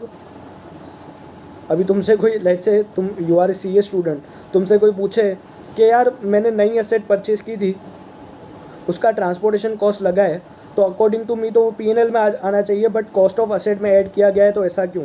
तो तुम्हारे पास आंसर होना चाहिए according to accounting standard 10, see if you don't want to remember the name, है तो easy AS10 property plant and equipment, पर ठीक है कॉन्सेप्ट पता होना चाहिए तुमको, राइट। रेफरेंस नहीं पता हो तो ठीक है, ठीक नहीं है वैसे इंटर में तो पता होना ही चाहिए, राइट। तो अभी से उसको याद कर लो। AS10 property plant and equipment के मुताबिक कि अगर उन्होंने कुछ कॉस्ट किया है, कुछ कॉस्ट इनकर किए जिसकी वजह से असेट को प्रेजेंट लोकेशन में लाया गया है, तो वो कॉस्ट को, वो एक्सपेंडिचर को P&L में हम नहीं लेके जा सकते। क्यों? क्योंकि हम उसको मानेंगे कैपिटल एक्सपेंडिचर। जैसे कि लेट्स से AC का एग्जांपल लेते हैं, मैंने एक AC परचेस की, उसको मेरे को लेट्स से वो मेरी एक शॉप है, लेट्स से 20 से 25 किलोमीटर दूर है, वहाँ से इधर तक लाने के लिए मेरे को उसका कॉस्ट बेयर करना पड़ा। लेट्स से मेरे को 1500 रुपये की कॉस्ट इनकर करनी पड़ी। तो तुम एक बात बताओ, ये जो 1500 रुपये मैंने इनकर किए, क्या मैं उसको प्रॉफिट एंड लॉस में लेके जाऊँगा? Answer is no. क्योंकि transportation was necessary to bring my asset into present location. Transportation necessary था, उसके बिना मेरी असेट यहाँ तक आ भी नहीं सकती थी, तो उसको मेरे को कॉस्ट ऑफ द असेट में ऐड करना पड़ेगा। ठीक है, तो मैंने ये क्या बोला? तो अभी तुमको ये तो याद रखना ही है कि लेट्स से तुम कोई न्यू असेट परचेस करते हो और ट्रांसपोर्टेशन का खर्चा लगता है, तो वो कॉस्ट ऑफ असेट में ऐड करना पड़ेगा, 100% ऐड करना पड़ेगा उसको तुम P&L में नहीं लेके जा सके। दूसरा, ये तो मैंने बोला ना लोकेशन, तो लोकेशन तक लाने के लिए जो ट्रांसपोर्टेशन कॉस्ट लगता है, तो वो तुमको कैपिटल एक्सपेंडिचर मान के कॉस्ट ऑफ द असेट में ऐड करना पड़ेगा। अब मैं बोलूँ condition, now what do you mean by condition? सोचो, थोड़ा दिमाग लगाओ, याद आ जाएगा, सामने ही एग्जांपल होगा, देखा भी होगा तुमने। कंडीशन में बताऊँ ना, AC में ही है। जैसे कि अब AC लेके आए तुम या TV लेके आए, लेट्स से AC या TV, तो भाई इंस्टॉलेशन कौन करेगा? ऑब्वियसली तुमको उसको प्रॉपर चलाना है, तो इंस्टॉलेशन के बिना तो काम हो ही नहीं सकता ना। लेट्स से मैंने TV परचेस की, मैंने AC परचेस की, तो इंस्टॉलेशन इज़ नेसेसरी। तो लेट्स से इंस्टॉलेशन में मेरे को आ गया खर्चा, 2-3 हज़ार का खर्चा आ गया, तो क्या मैं उसको प्रॉफिट एंड लॉस में लेके जाऊंगा? Answer is no. उसको मैं मानूंगा कैपिटल एक्सपेंडिचर और उसको कॉस्ट ऑफ द असेट में मैं ऐड करूंगा। Why? Because it was necessary to bring my asset into its present condition. हाँ के ना, कंडीशन में लेके आने के लिए ज़रूरी था। तो हमने क्या देखा कि कोई भी खर्चा आप करते हो जो नेसेसरी है असेट को अपनी लोकेशन में लाने के लिए, प्रेजेंट लोकेशन में लाने के लिए, जैसे कि ट्रांसपोर्टेशन कॉस्ट था तो उसको हम ऐड करेंगे, उसको कंडीशन में लाने के लिए भी ज़रूरी था तो उसको हम ऐड करेंगे। अब ध्यान से सुनना, ठीक है। तो ऑब्वियसली, तो जैसे कि एक एग्जांपल दे रहा हूँ, जैसे कि मैं बोलूँ, लेट्स से एक एग्जांपल दे रहा हूँ, इजीली तुम आंसर करना मेरे को। लेट्स से मैंने एक AC परचेस की 80,000 रुपीज़ में, उसका ट्रांसपोर्टेशन कॉस्ट दिया मैंने 2,000 रुपीज़, और उसका लेट्स से इंस्टॉलेशन चार्जेस लगा मेरे को 3,000 रुपीज़ का। अब एक बात बताओ, total cost of the AC कितनी है? मैंने क्या बोला था? AC कितने में परचेस की? लेट्स से 80,000, 2,000 का मैंने क्या बोला था, ये ट्रांसपोर्टेशन कॉस्ट, 3,000 का इंस्टॉलेशन चार्जेस। तो तुम मेरे को बताओ AC का AC का कितना कॉस्ट है, कितना कैपिटल एक्सपेंडिचर है, मतलब कितना बैलेंस शीट में जाएगा, कितना P&L में जाएगा रेवेन्यू होके। सोचो आंसर। आंसर इज़ AC का कॉस्ट है 85,000, मैंने उसमें 2,000 ऐड किए ट्रांसपोर्टेशन कॉस्ट के, उसमें मैंने 3,000 ऐड किए इंस्टॉलेशन के। क्यों? क्योंकि it was necessary. Transportation cost of 2,000 and installation charges of 3,000 was necessary to bring my asset that is AC into its present location and condition. तो मैंने उसमें ऐड कर दिए, यानी बैलेंस शीट में जाएगा टोटल 85,000 रुपीज़ और P&L में 0 रुपीज़, 1 रुपया भी P&L में जाएगा नहीं, राइट। ये मैंने आपको एग्जांपल दे दिया। अब एक बात बताना, उसको कैपिटल या रेवेन्यू आप मेरे को बताना। ये तुम्हारे मॉड्यूल में है, आई रिपीट, इम्पोर्टेंट है, मॉड्यूल में है, इससे तुमको रिलेट करना पड़ेगा। अभी तुम्हारे मॉड्यूल में एक क्वेश्चन पूछेंगे तुमको कि सिनेमा चलाने के लिए लाइसेंस फ़ी पे किया, सिनेमा चलाने के लिए लाइसेंस फ़ीस पे किया। अभी ऐसे तो कोई भी सिनेमा चालू नहीं कर सकता ना, लाइसेंस तो लेना पड़ेगा, तो लाइसेंस फ़ीस पे किया। अब बताओ तुम कि इसको हम कैपिटल मानेंगे कि रेवेन्यू? अभी तुमको अगर ये बात नहीं पता होती ना तो तुम इसका आंसर दे ही नहीं सकते थे, ठीक है। अब ऑब्वियसली तुमको आंसर पता होगा। लाइसेंस के बिना सिनेमा रन हो ही नहीं सकता है, लाइसेंस के बिना सिनेमा रन हो ही नहीं सकता है। Means license fee was necessary to bring my asset into its present condition.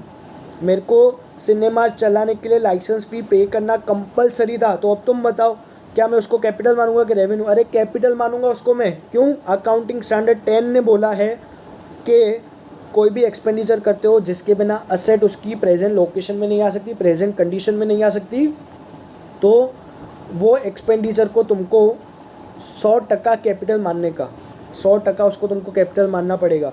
सी मैं इसमें टाइम ले रहा हूँ because it is very important, very very much important. इसमें ये ऐसा क्वेश्चन है ना कि अगर ये कॉन्सेप्ट नहीं पता होगा ना बाकी स्टूडेंट्स को लेट से, तो वो फॉल्स करके आ सकते हैं, बट तुमको ये लाइन पता है ना, ये कॉन्सेप्ट पता है, तो तुम उसको ईजिली टैकल कर सकते हो, राइट। तो लेट से अभी जैसे कि ये बहुत ये जब मैं फाउंडेशन में था मेरे फ्रेंड्स को और मेरे को भी शायद ये समझ नहीं आता था कि लाइसेंस फ़ी जो पे की है सिनेमा चलाने के लिए वो सबको लगता था रेवेन्यू है, कैपिटल आंसर है, कैपिटल सबको लगता था रेवेन्यू है, बट तब हमको ये कॉन्सेप्ट नहीं पता था। जेन्युइनली बोल रहा हूँ, हमको ये वाला कॉन्सेप्ट नहीं पता था, डाउट भी आता था। तो ये डाउट अभी क्लियर कर लो, क्यों आया ये कैपिटल? अकाउंटिंग स्टैंडर्ड 10 ने बोला है बिकॉज इसके बिना ये लाइसेंस फ़ी अगर मैं पे नहीं करता तो मेरा सिनेमा चलने भी नहीं वाला था, तो इसलिए मैंने उसको कैपिटल माना है। तो license fee paid to run a cinema is capital expenditure.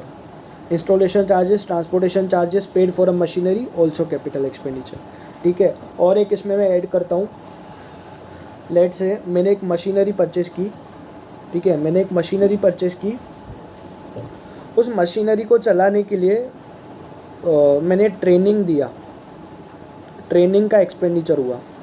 ये है तुम्हारे मॉड्यूल में, पूछा भी गया था मेरे को याद है, पता नहीं कहाँ पे दिया होगा, आरटीपी एमटीपी मॉड्यूल, ये पूछा था कि ट्रेनिंग का एक्सपेंडिचर हुआ है, ट्रेनिंग का, तो तुम बताओ उसको कैपिटल मानेंगे कि रेवेन्यू? तो तुम एक बात बताओ, इसको दिमाग में लेके इसको सोचो कि क्या ट्रेनिंग देनी मेरी असेट को प्रेजेंट लोकेशन एंड कंडीशन में लाने के लिए ज़रूरी थी?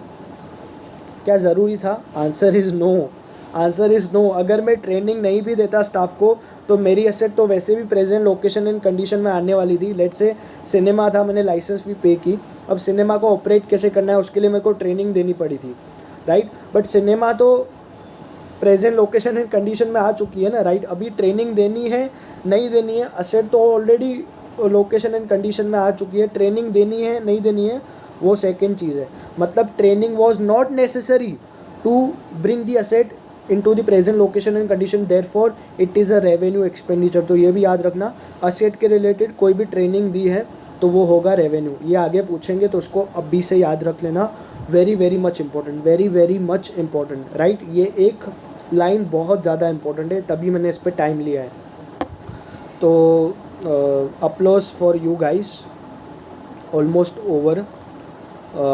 एक कॉन्सेप्ट देख लेते हैं, कैपिटल रिसीट, रेवेन्यू रिसीट्स, ये भी इम्पोर्टेंट है, और फिर समरी है। कैपिटल रिसीट, रेवेन्यू रिसीट्स क्या होगा? Almost same. नेचर का जो बात थी ना, नेचर की बात, वो ऑलमोस्ट सेम है। कैपिटल है, रिसीट है, यानी पैसे मिल रहे हैं, इनकम जनरेट हो रही है, तो वो कैपिटल है कि रेवेन्यू है वो देख लेते हैं। तो सी रेवेन्यू नेचर मतलब क्या? तुमने ऑर्डिनरी कोर्स ऑफ बिजनेस में कुछ रेवेन्यू जनरेट की तो वो होगा रेवेन्यू नेचर। जैसे कि टर्नओवर, ठीक है, टर्नओवर, लेट से मैंने सेल्स किया है, मतलब मेरे ऑर्डिनरी कोर्स ऑफ बिजनेस है, यानी ये डे टू डे ऑपरेशंस जो मैंने जनरेट किया है डे टू डे ऑपरेशंस करके, वो मेरी इनकम है, वो रेवेन्यू नेचर है, वो प्रॉफिट एंड लॉस अकाउंट में जाएगी, यानी उसको ट्रेडिंग अकाउंट में दिखाएंगे, इनकम साइड यानी सेल्स बोलेंगे उसको, राइट। ट्रेडिंग अकाउंट में क्रेडिट साइड सेल्स बोलेंगे उसको, ठीक है। बट लेट से वो रेवेन्यू नेचर का नहीं है, मतलब मेरे बिज़नेस के रिलेटेड नहीं है, बार बार नहीं होता है, ठीक है, मेरे बिज़नेस के रिलेटेड नहीं है, बार बार नहीं होता है, डे टू डे ऑपरेशंस में से नहीं होता है वो, तो वो क्या हो जाएगा? Capital nature. सिंपल सी डेफिनेशन है, receipts from the ordinary course of business are of revenue nature, यानी रेवेन्यू रिसीट्स है, यानी ऑर्डिनरी कोर्स ऑफ बिजनेस में जो मेरा ऑर्डिनरी काम है, जो मेरा टर्नओवर है, वो है रेवेन्यू नेचर। और उसके अलावा जो भी रिसीट मिलती है तुमको वो हो जाएगी कैपिटल नेचर। जैसे कि मैं बोलूँ कि लेट से रामलाल को मैंने गुड्स बेचे, ठीक है, 2 महीने बाद उसने मेरे को पैसे दिए, तो बताओ कैपिटल नेचर रेवेन्यू। अरे यार ऑर्डिनरी कोर्स ऑफ बिजनेस में मैंने उसको गुड्स बेचे और मेरे को इनकम जनरेट हुई, मेरे को कैश इनफ्लो हुआ, क्या है ऑब्वियसली रेवेन्यू रिसीट, ठीक है, कोई टफ नहीं है, रेवेन्यू रिसीट। नाउ अभी मैं बोलूँ कि लेट से मेरी एक मशीनरी थी, वो है ना पता नहीं किसी की नज़र लगी, आग में जल के राख हो गई। अब मैं तो था समझदार, मैंने इंश्योरेंस लेके रखा था, तो इंश्योरेंस रिसीट हुई जनरेट, मतलब इंश्योरेंस रिसीट मिली मेरे को, इंश्योरेंस कंपनी ने मेरे को कुछ पैसे पे किए, इंश्योरेंस कंपनी ने मेरे को कुछ पैसे पे किए। तो तुम बताओ क्या ये मेरा डे टू डे ऑपरेशन में था, जनरेट हुआ, आंसर इज नो। क्या ये मेरा ऑर्डिनरी कोर्स ऑफ बिजनेस था, आंसर इज नो। तो ये क्या माना जाएगा, इसको माना जाएगा कैपिटल नेचर, इसको क्या माना जाएगा, कैपिटल नेचर। तो वेरी इजी, ठीक है, और दोनों अक्रूवल बेसिस पे है, दोनों अक्रूवल बेसिस पे, राइट। हाँ, तो ये था capital receipt, revenue receipt, easy concept था, इस पर भी पूछते हैं but easy, you can easily tackle this, इसमें इतना कोई कॉम्प्लिकेटेड कॉम्प्लिकेशंस इसमें इतने नहीं हैं। और both are based on accrual basis, means they are recorded when the right to receive the income is establish. तो ये भी तुम पढ़ोगे, बट अक्रूवल तो ऑब्वियसली पता होगा यार कि अक्रूवल बेसिस का मतलब क्या है। तो जैसे कि मैं डेटर्स की बात करूं, डेटर्स की इनकम हम रिकॉर्ड करते कि नहीं करते, बिल्कुल, भले ही वो 2 महीने बाद 3 महीने बाद पैसा देने वाले, फिर भी हम इनकम को रिकॉर्ड करते हैं। वाई? बिकॉज हमारा right to receive the income is already establish, it is already made, ठीक है, राइट हमारा बन चुका है कि हमको ये इनकम तो वैसे भी मिलने वाली है। तो अक्रूवल, तो कैपिटल रिसीट हो कि रेवेन्यू रिसीट हो, दोनों में अक्रूवल का जो कॉन्सेप्ट है वो अप्लाई होता है। तो capital receipts and revenue receipts. Now finally the summary. अब most important part is summary. मतलब क्या, लास्ट में तुम इसको देख के भी जाते हो तो यू कैन ईजीली टेल, जो मैंने तुमको अभी इतनी देर से पढ़ा रहा हूँ उसकी एक समरी है, इसको 5 मिनट में पढ़ेंगे और लास्ट में तुम अगर इसको भी सिर्फ पढ़ते हो ना, तो trust me you can easily give the appropriate answer, right. तो समरी क्या है, मैंने उसको 2 पार्ट्स में डिवाइड किया है, तो you can see the difference के दोनों में डिफरेंस क्या है, कब रेवेन्यू आएगा, कब कैपिटल आएगा, right. So revenue expenditure and capital expenditure. Revenue expenditure मैंने क्या बोला था, वो वाला कॉन्सेप्ट याद करो कि एफिशिएंसी इंक्रीज़ नहीं होती है, सिर्फ मेंटेनेंस पर्पस के लिए होता है, ठीक है। इस पर मैंने एग्जांपल भी दिए थे, याद हो तो, ऑयल चेंज करते हैं, सुंदरलाल वाला एग्जांपल, पेंटिंग वाला एग्जांपल, वो रेवेन्यू एक्सपेंडिचर याद करना उसको। कैपिटल एक्सपेंडिचर में क्या होगा, एफिशिएंसी इंक्रीज़ होगी। जेठालाल ने बबीता के लिए परचेस किया था, राइट, रिलायंस ने अपना एडिशनल फ्लोर बनवाया था, और कोचिंग इंस्टीट्यूट ने कैंटीन बनवाया था। तो फर्स्ट क्या, रेवेन्यू एक्सपेंडिचर कब होगा, तो अगर सिर्फ मेंटेनेंस पर्पस के लिए कोई भी एफिशिएंसी इंक्रीज़ नहीं हो रही है, कोई भी एडिशनल बेनिफिट इंक्रीज़ नहीं हो रहा है, तो रेवेन्यू एक्सपेंडिचर। और अगर एडिशनल बेनिफिट हो रहा है, प्रोडक्टिव कैपेसिटी बढ़ रही है, एफिशिएंसी इंक्रीज़ हो रही है, तो capital expenditure. First point clear. Second point short term long term वाला था, तो ऑब्वियसली हमको पता है शॉर्ट टर्म क्या था, शॉर्ट टर्म बेनिफिट है तो फिर आएगा अपना रेवेन्यू, और लॉन्ग टर्म बेनिफिट है तो आएगा कैपिटल। शॉर्ट टर्म कितना होता है, 1 साल या उससे कम, लॉन्ग टर्म 1 साल से ज़्यादा, तो वही है। Third, recurring in nature, building वाला एग्जांपल, एक बार में परचेस कर लिया तो रिकरिंग इन नेचर नहीं होता है। तो अगर रिकरिंग इन नेचर है तो मतलब वो रेवेन्यू है, जैसे कि हम रेंट पे करते हैं, मंथली पे करना होता है ना, बार बार होगा तो रेवेन्यू। और not recurring in nature, non recurring in nature, तो कैपिटल, एक बार में परचेस कर लिया तो कैपिटल। 3 पॉइंट हो गए अपने। चौथा पॉइंट, इममटेरियल अमाउंट, कैलकुलेटर वाला एग्जांपल, ठीक है, कैलकुलेटर वाला एग्जांपल। तो इममटेरियल है, स्टेशनरी का एक्सपेंस इममटेरियल होता है तो रेवेन्यू नेचर, और मटेरियल अमाउंट है तो फिर कैपिटल नेचर। फिर ये वाला मोस्ट इम्पोर्टेंट जो लास्ट में अभी मैंने पढ़ा है कि अगर वो खर्चा जो हमने किया वो असेट को उसकी प्रेजेंट कंडीशन एंड लोकेशन में लाने के लिए बहुत ज़रूरी था, उसके बिना ऐसा नहीं हो सकता था, उसके बिना असेट उसकी प्रेजेंट कंडीशन एंड लोकेशन में नहीं आ सकती थी तो हम उसको कैपिटल मानेंगे। जैसे कि ट्रांसपोर्टेशन कॉस्ट के बिना मेरी असेट मेरे बिजनेस प्लेस तक नहीं पहुंच सकती थी, इंस्टॉलेशन के बिना एसी नहीं चल सकती थी, तो कैपिटल में उसको हमने कैपिटल माना। बट ट्रेनिंग का जो एक्सपेंस था, ठीक है, वो कोई ज़रूरी नहीं था मेरी असेट को प्रेजेंट लोकेशन एंड कंडीशन में लाने के लिए, तो मैं उसको रेवेन्यू मानूंगा। तो ये अभी हमने पढ़ा और ऑब्वियसली ये तो मैंने बोला पहले से याद रखने के लिए कि रेवेन्यू होगा तो वो अफेक्ट करेगा प्रॉफिट एंड लॉस अकाउंट को, और कैपिटल होगा तो बैलेंस शीट को अफेक्ट करेगा। तो ये जो revenue expenditure and capital expenditure, अगर ये पॉइंट्स तुम दिमाग में याद रख लेते हो ना, तो जब तुम्हारे सामने क्वेश्चन आएगा ना, तो तुम इसमें से ये जो कंसीडरेशन है इसको देखोगे और फिर तुम सोचोगे कि क्या आ सकता है रेवेन्यू के कैपिटल। तो ये समरी मोस्ट इम्पोर्टेंट, तुमको बहुत ही ज़्यादा काम आएगी, ठीक है, ये याद रखना। लास्ट में इस समरी को पढ़ने में 5 मिनट भी नहीं लगेंगे। तो ये चैप्टर अगर लास्ट डे रिवीजन पे तुम इसको भी पढ़ के जाते हो तो बिल्कुल काम हो जाएगा तुम्हारा, राइट। तो दैट्स इट, ये था अपना सेशन, थियरी सेशन। अब हम सॉल्व करेंगे मॉड्यूल के आपके जो इलस्ट्रेशंस है वो, एंड आपको बताऊंगा मैं कि जो अभी हमने सीखा है हमारे सेशन में, उसको मॉड्यूल के एग्जाम्पल सॉल्व करते वक्त कैसे उसको कंसीडर करना है, कैसे उसको यूज़ करना है। Then you are prepared, trust me, you are prepared.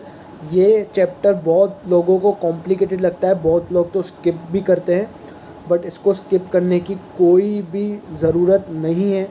जितना मैंने पढ़ाया उसको कर लो, ठीक है, एग्जाम्पल्स याद रखो, एंड अभी हम इलस्ट्रेशन सॉल्व करेंगे, तुमको आ जाएगा, don't worry, right. So yes, this was the theory session, and अगर ये PDF है ये तुमको मिल जाएगी नीचे, राइट। And yes, if you want to connect with me on Instagram, तो ये मेरी ID है।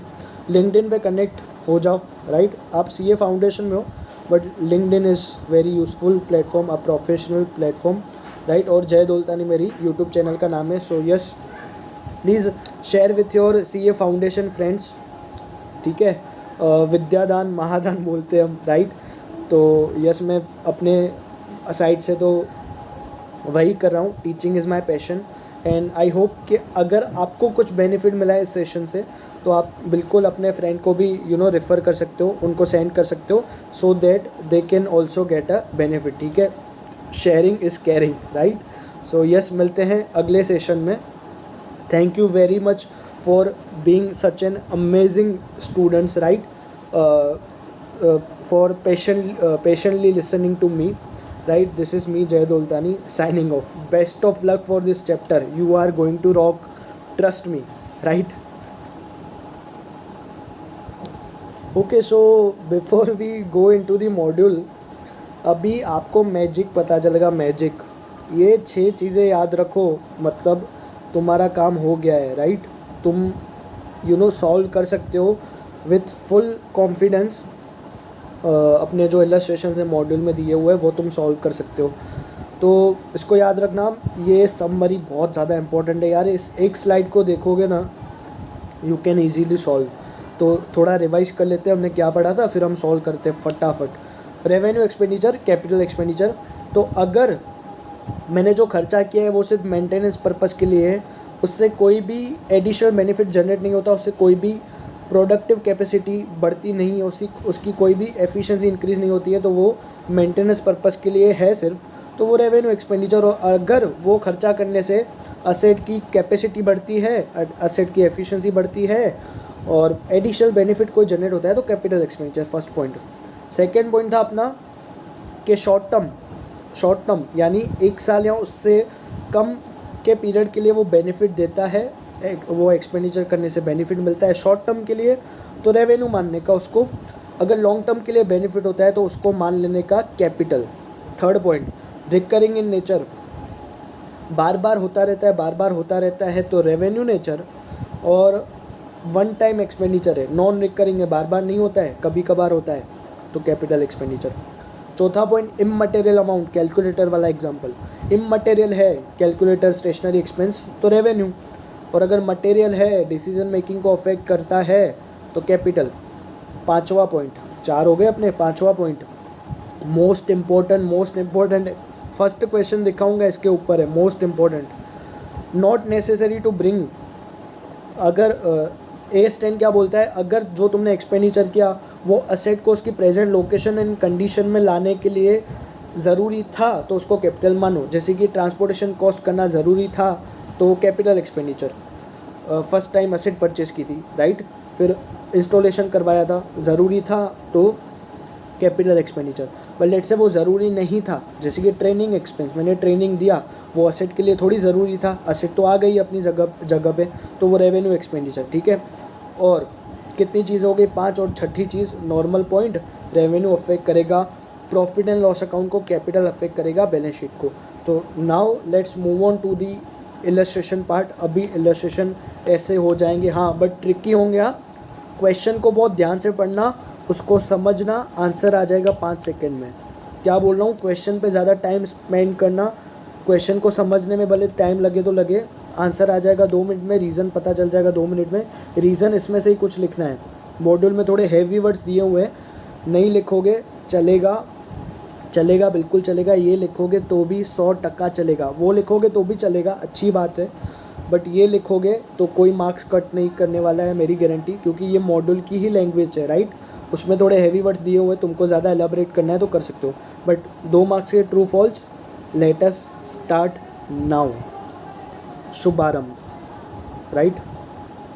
तो हम चलते हैं इधर, ठीक है, ये तुम्हारी मॉड्यूल, ये जो है ये पार्ट, तो ये इसको तुम मत पढ़ना, कोई ज़रूरत नहीं है। जो थियरी पार्ट है इग्नोर करना, जस्ट मेरी PDF रेफ़र करना एंड सीधा इलस्ट्रेशन सॉल्व करने आ जाना तुम लोग। नाउ इलस्ट्रेशन 1 क्या पूछता है हमसे कि बताओ भाई ट्रू है कि फॉल्स है, और रीज़न भी बताना पड़ेगा, ऐसा नहीं चलेगा तुक्का मार दिया ट्रू है फॉल्स है, ठीक है। तो अभी तुम्हारा first question, overall expenses of second hand machinery purchased are revenue expenditure.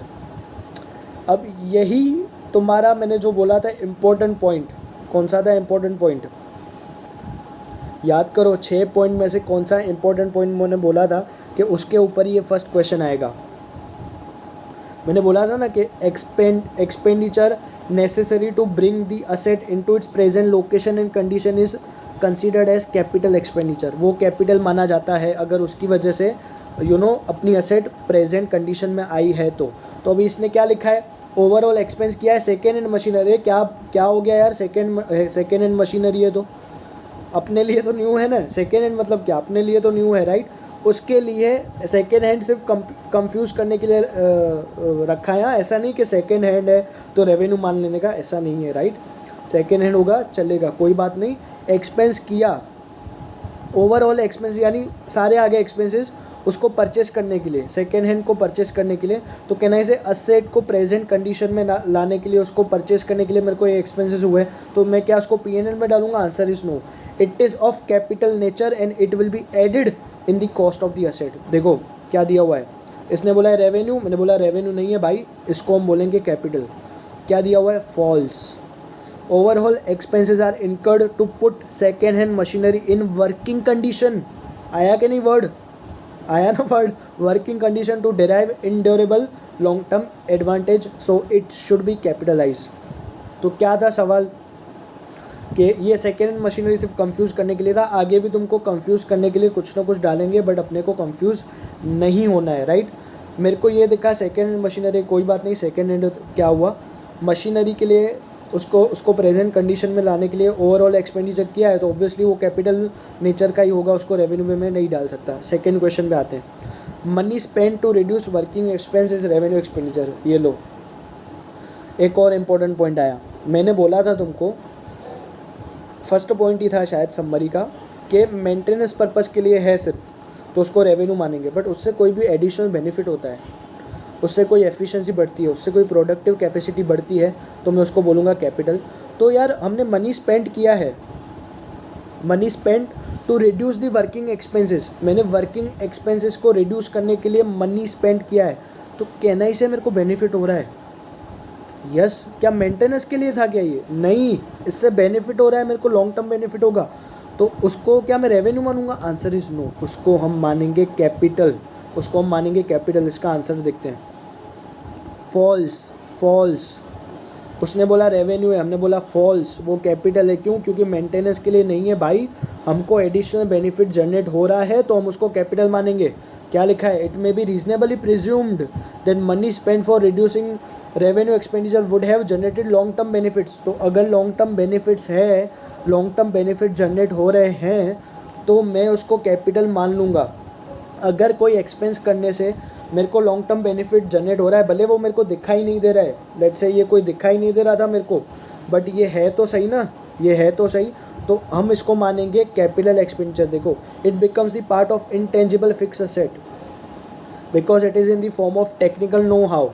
ठीक है, ये थोड़ा भारी लैंग्वेज है, बट मैं बोलूँ बेनिफिट जनरेट हो रहा है बट हमको दिखाई नहीं दे रहा है, भले दिखाई नहीं दे रहा है, दिखाई नहीं दे रहा है मतलब क्या? बेनिफिट है बट दिखाई नहीं दे रहा है मतलब क्या? Intangible asset. जैसे गुडविल है, बेनिफिट तो है बट दिखाई नहीं देता है, उसका कोई फिजिकल अस्तित्व नहीं होता है उसका कोई, राइट। तो ये एक्सपेंडिचर करने से मेरे को बेनिफिट हुआ तो 100% कैपिटल है, राइट। थर्ड पॉइंट पे आते हैं अपने, legal fees to acquire properties capital expenditure. वही फिर से वही कॉन्सेप्ट आया कि लीगल फीस अगर मैं पे नहीं करता तो क्या मेरी जो असेट थी, प्रॉपर्टी थी, क्या वो प्रेजेंट कंडीशन में आ सकती थी? नहीं भाई, तुम सरकारी कामों को आधे में नहीं रख सकते। अगर तुम रखते हो तो फिर तुम्हारी असेट तो जानी है दूसरे या तीसरे दिन। तो अगर मैंने लीगल फीस पे की है मतलब वो बहुत ही ज़्यादा इम्पोर्टेंट थी मेरी असेट को प्रेजेंट कंडीशन में लाने के लिए, तो वो क्या हो जाएगा? कैपिटल। देखो लिखा हुआ है, इसने क्या बोला है? रेवेन्यू नहीं, इसने क्या बोला है? कैपिटल। तो हम क्या बोल देंगे? हाँ भाई तू सही है, ट्रू है, क्योंकि लीगल फीस पे की है। अगर पे की है, ओनरशिप अक्वायर, ऑब्वियसली ओनरशिप हमारे नाम पे हो जाए इसलिए पे की है, तो वो ज़रूरी था हमारी असेट के लिए, तो बिल्कुल हम उसको कैपिटल मान लेंगे। चौथा पॉइंट, अमाउंट स्पेंड, ये ध्यान से सुनना, amount spend as lawyers fee to defend a suit claiming that the firm's factory site belong to plaintiff's land is capital expenditure. अब मतलब क्या हुआ? अब तुम्हारे पास एक प्रॉपर्टी थी, सिंपल शब्दों में देखते हैं, तुम्हारे पास एक प्रॉपर्टी थी, फैक्ट्री थी तुम्हारी। अब वो जिस जगह पे सिचुएटेड है ना, उसके रिलेटेड डिस्प्यूट चल रहा है और उसको सॉल्व करने के लिए तुमने लॉयर को अपॉइंट किया है और उसको तुम फीस पे कर रहे हो। तो एक बात बताओ, इसमें कौन सा पॉइंट आएगा? कहना से मेंटेनेंस वाला पॉइंट आएगा। अभी तुम अपनी असेट को मेंटेन करना चाहते हो, मतलब क्या? लेट से अगर कुछ लोचा हुआ तो तुम्हारी असेट तो तुम्हारे हाथ से जानी है, लीगल केस है, राइट।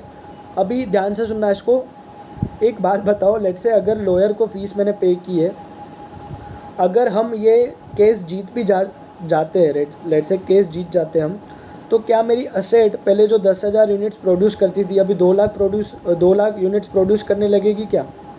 Answer is no. तो ये क्या था? ये सिर्फ था मेंटेनेंस पर्पस के लिए, ये सिर्फ क्या था? मेंटेनेंस पर्पस के लिए। क्यों? मेरी असेट को मेरे को उसी जगह पे मेंटेन करना था, तो मैंने इसलिए लॉयर को फ़ीस पे की। क्या तुमने बड़ा तीर मार लिया लॉयर को फ़ीस पे करके?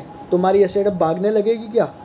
नहीं ना, तो कोई एडिशनल बेनिफिट तो जनरेट हुआ ही नहीं है ना, नुकसान था उल्टा। उसको नुकसान से बचाने के लिए हमने उसको लॉयर को फ़ीस पे की है, वरना नुकसान में चले जाते। तो ये क्या था? मेंटेनेंस था सिर्फ, तो मेंटेनेंस था तो वो हो जाएगा रेवेन्यू। अब इसने क्या बोला है? कैपिटल, तो हम उसको क्या बोल देंगे? नहीं भाई, ये कैपिटल नहीं है, it is false. If you are paying legal expense, it is just for maintenance purpose, it will not create any additional benefit. चलो आगे बढ़ते हैं। आया भाई सुंदरलाल वाला एग्जांपल आया तुम्हारा। लेट से एक्सपेंसेस किए रिपेयर्स के लिए, वाइट वॉशिंग यानी पेंटिंग, ठीक है। For the first time, Sundarlal वाला एग्जांपल है बट उसको ध्यान से सुनना। For the first time on purchase of an old building, अरे ओल्ड को तो भूल जाओ, उसको तो गोली मार दो, ओल्ड बिल्डिंग गया बाढ़ में। फर्स्ट टाइम परचेस की है। अब ध्यान से सुनना, अब ICA तुमको कंफ्यूज कर रही है। अब तुमने फर्स्ट टाइम परचेस किया है, केनाई से तुमने रिपेयर करवाया, तुमने वाइट वॉशिंग करवाया, वो असेट को प्रेजेंट कंडीशन में लाने के लिए इम्पोर्टेंट था। भले वाइट वॉशिंग कराया है, रिपेयर कराया है, पर असेट को प्रेजेंट कंडीशन में लाने के लिए इम्पोर्टेंट था कि नहीं? तुम फर्स्ट टाइम परचेस कर रहे हो, यहाँ पे वर्ड देखना, यहाँ पे तुम कंफ्यूज हो सकते हो कि हाँ यार मैंने तो बोला था कि पेंटिंग है, वाइट वॉश है, सुंदरलाल वाला एग्जांपल, तो यार वो तो रेवेन्यू होता है। नहीं बे नहीं, फर्स्ट टाइम परचेस किया है तो फर्स्ट टाइम अगर तुम पेंटिंग करवाते हो, अगर तुम रिपेयर्स करवाते हो, अगर तुम ट्रांसपोर्टेशन कॉस्ट पे करते हो, अगर तुम इंस्टॉलेशन चार्जेस पे करते हो असेट को प्रेजेंट लोकेशन एंड कंडीशन में लाने के लिए, तो 100% तुमको उसको मानने का कैपिटल। तो ये एक ट्रिकी एग्जांपल है, इसको साइड में ए कैटेगरी टिक करना या स्टार बना देना, ये बहुत ही ट्रिकी है। ऐसे एग्जांपल पूछते हैं और इसमें तुम 2 मार्क गवा दोगे अगर ध्यान से नहीं पढ़ा। अब लेट से ये जो लाइन है, ध्यान से सुनना, ये जो लाइन थी फॉर द फर्स्ट टाइम, ये अगर आपने ध्यान से नहीं पढ़ी होती या मैंने लेट से या एग्ज़ाम में आपने नहीं पढ़ी होती ये ध्यान से, तो क्या तुमको 2 मार्क मिलते? नहीं, तुम तो रेवेन्यू लिख के आते। नहीं यार पेंटिंग है तो रेवेन्यू नहीं, फर्स्ट टाइम लिखा है बेटा, फर्स्ट टाइम, यानी उसको प्रेजेंट लोकेशन एंड कंडीशन में लाने के लिए ये था बहुत ही ज़्यादा इम्पोर्टेंट, राइट। तो ये ऐसे ट्रिकी क्वेश्चन ऐसे पूछेगा। हाँ, तुम सीए कोर्स में हो, be prepared for that, be prepared for the tricky questions, be prepared to brainstorming, right. तो ये हो गया। तो अपना कौन सा था, 6 हो गया। देखो 6 का आंसर दिखाता हूँ। Repairing and white washing expenses for the first time of an old building are incur to put the building in usable condition. मैंने बोला था कंडीशन में लाने के लिए ज़रूरी है, तो it is the part of cost of building, तो ये है कैपिटल, राइट। अब आते हैं 7th पे, expenses in connection with obtaining a license. ये लो, ये तो पढ़ाया है मैंने, क्या है ये, expenses in connection with obtaining a license for running a cinema. तो एक बात बताओ, मैंने बोला था कि एक्सपेंसेस नेसेसरी, यार ये साला मैं तुम सो रहे हो और मैं अचानक से जगा हूँ ना, तो भी ये सेंटेंस तुमको याद होना चाहिए कि expenses necessary to bring the asset into its present location and condition are of capital nature. ये अगर मैं सो के भी तुमको उठाऊँ ना, तो तुमको ये याद होना चाहिए, ठीक है, नींद में भी ये याद होना चाहिए। तो अगर लेट्स से सिनेमा के लिए लाइसेंस फ़ी मैंने पे की है, तो क्या, एक बात बताओ, लाइसेंस के बिना सिनेमा मेरा चल सकता था? नहीं। क्या सिनेमा मेरा प्रेजेंट कंडीशन में आ सकता था? नहीं, राइट। तो अगर मैंने लाइसेंस फ़ी पे की है प्रेजेंट कंडीशन में लाने के लिए, तो obviously it will be capitalized, ठीक है, वही लिखा हुआ है।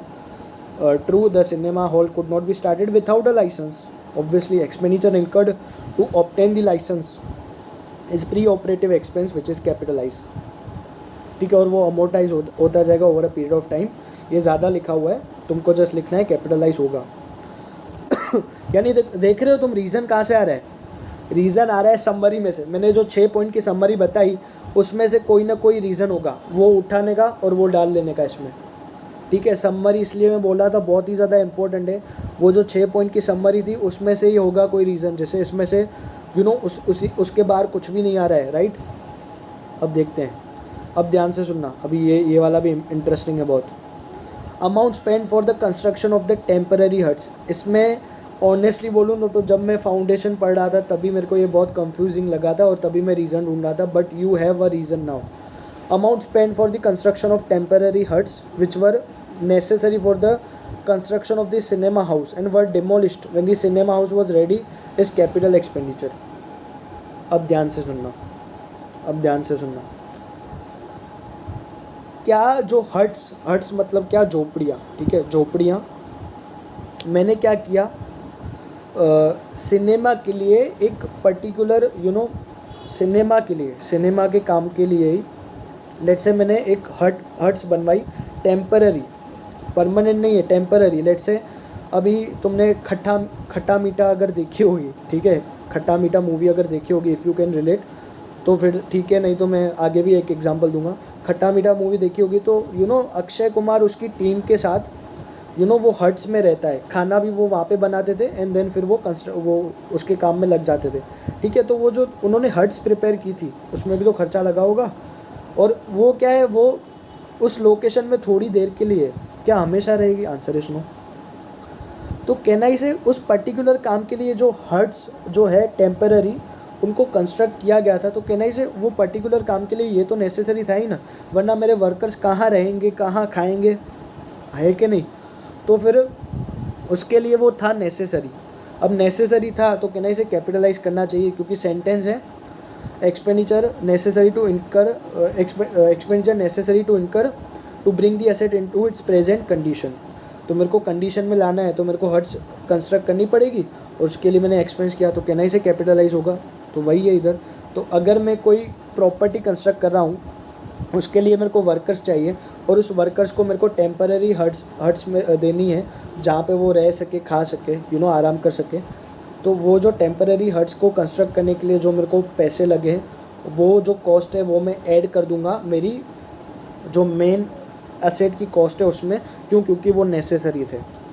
ठीक है, तो अपने 8 थे और मैंने देखा रीज़न उसी में से आ रहा है, तो अपने 8 थे और वो हो गए। इलस्ट्रेशन 1 ये बहुत ही डिफ़िकल्ट लगता था मेरे को फाउंडेशन में, but I hope let's say मेरी वजह से मे बी आपको इजी लगा हो, आई होप आपको इजी लगा हो and you can confidently score in that. तो अपना इलस्ट्रेशन 1 तो हो गया। इलस्ट्रेशन 2 इज़ वेरी इजी, देख लेते हैं। अब यार ये वाला तो एकदम इजी है, थोड़े बहुत पॉइंट्स तो रिपीटेटिव है, राइट, तो अपने उतना डीप पे नहीं जाएंगे। ठीक है, तो इलस्ट्रेशन 2 तो क्या बोलता है, बताओ कैपिटल है कि रेवेन्यू है, रीज़न भी बताओ तो बता देते, कोई बात नहीं। पहला लिखा है expenses incurred in connection with obtaining a license for starting the factory for 10,000। अरे यार कितनी बार बोला, लाइसेंस चाहिए अगर तो वो तो नेसेसरी था ना, अपने फैक्ट्री को चलाने के लिए लाइसेंस तो नेसेसरी था। तो it was necessary to bring the asset into its present location, right, condition. तो obviously it will be considered as capital expenditure. ठीक है, फर्स्ट हो गया। Second, 1000 paid for removal of inventory to a new site. अब एक बात बताओ, मेरी इन्वेंटरी एक पर्टिकुलर जगह पे पड़ी थी, उसको उठा के मैंने दूसरी जगह पे फेंक दिया। ठीक है, दूसरी जगह पे लेके रख के आया मैं, यहाँ मतलब वहाँ पे पड़ी थी, वहाँ से रिमूव करके और किसी जगह पे रख दिया मैंने उसको। तो एक बात बताओ, क्या कोई एडिशनल बेनिफिट जनरेट हुआ? कुछ भी नहीं, कुछ भी बेनिफिट जनरेट हुआ? अरे अगर बेनिफिट जनरेट ही नहीं हुआ है तो क्या तुम उसको कैपिटल मान सकते हो? नहीं, तो क्या मानने का? रेवेन्यू। तो वही लिखा है ना कि रिमूवल किया है तो रेवेन्यू है। क्यों? क्योंकि कोई बेनिफिट मिल ही नहीं रहा है ना हमको, और कुछ भी असेट में कुछ भी बढ़ावा तो हो नहीं रहा है। ठीक है, तो फिर revenue. Third, rings and pistons of an engine were change at a cost of 5000 to get fuel efficiency. ये जो लाइन है, टू गेट फ्यूल एफिशिएंसी, तो मैंने बोला था कि कुछ भी कुछ भी एक्सपेंडिचर करने से अगर फ्यूल की एफिशिएंसी बढ़ती है, मशीन की एफिशिएंसी बढ़ती है, और लिखा है क्लियर वर्ड्स में fuel efficiency, to get the fuel efficiency, तो अगर ऐसी बात है, अगर एफिशिएंसी बढ़ रही है, अगर एडिशनल बेनिफिट जनरेट हो रहा है, तो 100% वो कैपिटल एक्सपेंडिचर है। तो इधर लिख देने का कि कैपिटल है, राइट, ये लिख देने का कि कैपिटल है। चौथा थोड़ा सा कॉम्प्लिकेटेड है, थोड़ा सा out of the box question है, राइट। अभी ध्यान से सुनना, समझाऊंगा थोड़ा बहुत, बट अगर नहीं भी समझ आए तो कोई टेंशन लेने वाली बात नहीं, क्योंकि ये इस चैप्टर के रिलेटेड इतना है ही नहीं। ठीक है, मनी पेड टू महानगर telephone Nigam limited MTNL ₹8,000 for installing the telephone in the office. तो कितने लोग इसमें क्या लिख के आएंगे पता है कि इंस्टॉलेशन है, तो हमने तो सीखा था कि इंस्टॉलेशन चार्जेस होते हैं, वो नेसेसरी होते हैं असेट को प्रेजेंट कंडीशन में लाने के लिए, तो उसको कैपिटलाइज कर देते हैं। Answer is no. मैं तुमसे एक सवाल पूछना चाहूँगा कि टेलीफोन को असेट देखा है कभी? नहीं। अब क्यों, ध्यान से सुनना। मनी मैंने पे किया है 8,000 for installing telephone in the office. तो ये जो तुम, इसका आंसर भी तुमको बताता जा रहा हूँ और मैं समझाता जा रहा हूँ। तो ये जो तुमने मनी डिपॉजिट किया है ना, ये एक्सपेंडिचर है ही नहीं, ये एक्सपेंडिचर है ही नहीं। मतलब क्या? अभी एक्सपेंडिचर है ही नहीं तो तुम उसको कैपिटल रेवेन्यू क्या ही बोलोगे? मनी ये एक्सपेंडिचर नहीं है, ये असेट है। क्या है? असेट है, फिक्स असेट है। अब फिक्स असेट नहीं, ये असेट है, ये फिक्टिशियस असेट है। फिक्टिशियस असेट मतलब तुमको समझाऊंगा मैं। जैसे कि तुमने एडवर्टीजमेंट की ना, तो तुम देखते होंगे कि एडवर्टीजमेंट को वो है ना, लेट्स से 1 साल में एडवर्टीजमेंट की ना, तो वो एडवर्टीजमेंट जो है वो पर्टिकुलर 1 साल के लिए बेनिफिट नहीं देता है तुमको, वो 4-5 साल हो, 6 साल हो, 7 साल, पता नहीं कितने टाइम तुमको बेनिफिट देता है। क्या ऐसा तुमने देखा है कि तुमने एडवर्टीजमेंट की अपने ऑर्गेनाइजेशन की, अपने ब्रांड की, और लेट से बस उसका बेनिफिट 2 महीने तक है? अरे नहीं यार, बहुत लंबा बेनिफिट होता है कि नहीं? तो उसको टाइम टू टाइम हम क्या करते हैं, PNL में उसको लेके जाते हैं। पूरा का पूरा अमाउंट एक साथ नहीं फेंकते PNL में, उसको टाइम टू टाइम थोड़ा बहुत अमोटाइज करते हैं। तो ये वैसा का वैसा है, same to same as advertisement expenditure भी फिक्टिशियस था, फिक्टिशियस एसेट बोलते हैं उसको, और इसको भी फिक्टिशियस बोलते हैं। अब फिक्टिशियस का मतलब क्या होता है? फिक्टिशियस का मतलब सीधा सीधा है, उसको टाइम टू टाइम अमोर्टाइज करते हैं, वो रियल है ही नहीं, वो रियल एसेट नहीं है अपनी। फिक्टिशियस यानी रियल नहीं है, मतलब मैंने जो एडवर्टीजमेंट किया, क्या एक बात बता, मेरी रियल एसेट है? नहीं, रियल तो नहीं है। क्या मेरे को दिख रही है रियल है? नहीं। हो भी सकता है बेनिफिट, नहीं भी हो सकता है, राइट? रियल तो नहीं है ना, ठीक है। देख तो नहीं सकता हूँ मैं, आइडेंटिफाई तो नहीं कर सकता हूँ, किसी को बता तो नहीं सकता हूँ ये देख मेरी एसेट है, नहीं। तो उसको क्या करूँगा, बेनिफिट तो है 100%, तो मैं उसको टाइम टू टाइम अमोर्टाइज करता जाऊँगा, ठीक है। तो एक एग्जांपल देता हूँ एडवर्टीजमेंट का, फिर इसके साथ तुम उसको रिलेट करना। लेट्स से मैंने एडवर्टीजमेंट किया 5 लाख रुपए का, और मेरा एस्टिमेशन है कि वो जो एडवर्टीजमेंट मैंने किया है वो मेरे को बेनिफिट देने वाला है आने वाले 5 सालों के लिए। तो 5 लाख रुपए का एडवर्टीजमेंट, 5 लाख रुपए का एडवर्टीजमेंट, और 5 सालों के लिए वो बेनिफिट देने वाला है। मतलब कहना इसे 5 लाख सीधा सीधा मैं पीएनएल में नहीं लिख सकता, एक ही साल में 5 लाख नहीं डाल सकता। तो मैं क्या करूँगा, 5 लाख डिवाइड बाय 5 ईयर्स, यानी 1 लाख में धीरे धीरे, एक साल पहले साल में 1 लाख पीएनएल में चार्ज करूँगा एक्सपेंस साइड, दूसरे साल में फिर से 1 लाख, तीसरे साल में 1 लाख, चौथे साल में 1 लाख, एंड 5वें साल में 1 लाख। तो जैसे एडवर्टीजमेंट एक्सपेंडिचर फिक्टिशियस एसेट था, वैसे ही ये है फिक्टिशियस एसेट। तो इसमें ज़्यादा डीप ये मैंने समझाया, आई होप समझ में आया। बट अगर नहीं भी समझ आया तो ये out of the box question है, चैप्टर के रिलेटेड नहीं है, तो चलेगा, राइट। तो ये जो टेलीफोन एक्सपेंडिचर है, ये एक्सपेंडिचर है ही नहीं, ये असेट है, फिक्टिशियस असेट है। ये over a period of time amortize होता जाएगा against the actual telephone bills, right. आगे बढ़ते हैं, देखो फिर से भैया है, a factory shed was constructed at a cost of 1 lakh rupees, a sum of 5,000 had been incurred in the construction of temporary huts for storing building material। तो कहना इसे वही बात हुई ना फिर से, कि मेरे को फैक्ट्री शेड कंस्ट्रक्ट करना था 1 लाख रुपए का, बट उसी की वजह से मेरे को टेम्पररी हट्स कंस्ट्रक्ट करनी पड़ी। तो कहना इसे फैक्ट्री शेड को कंस्ट्रक्ट करने के लिए वो भी ज़रूरी था, तो यस इट वाज नेसेसरी, तो हम उसको कर देंगे कैपिटलाइज, राइट। तो ये हो गया अपना इलस्ट्रेशन 2, आई होप आपको समझ आया हो। Capital revenue expenditure as I said, ठीक है, थियरी मेरी PDF में से पढ़ लेना, ठीक है। इलस्ट्रेशन 3 देखते हैं क्या बोलता है। Good pictures limited constructs a cinema house, incurs the following expenditure during the first year. हाँ तो भाई good pictures I hope good pictures ही दिखाते होंगे। तो सिनेमा हाउस है अपना और एक्सपेंडिचर किया है, तो देखते हैं। अब नीचे पूछा है, नीचे लास्ट लाइन पढ़ना, point out how you would classify the above items. तो हम कैसे क्लासीफाई करेंगे, तो चलो इनको बताते हैं हम कैसे क्लासीफाई करेंगे। तो क्वेश्चन पढ़ते हैं first. Second hand furniture worth 9,000 was purchased, ठीक है, 9,000 में परचेज किया। सेकेंड हैंड गया भाड़ में, सेकेंड हैंड गया तेल लेने, फर्नीचर परचेज किया 9,000। Repainting of the furniture 1,000। Furniture was installed by own workman, wages for 200।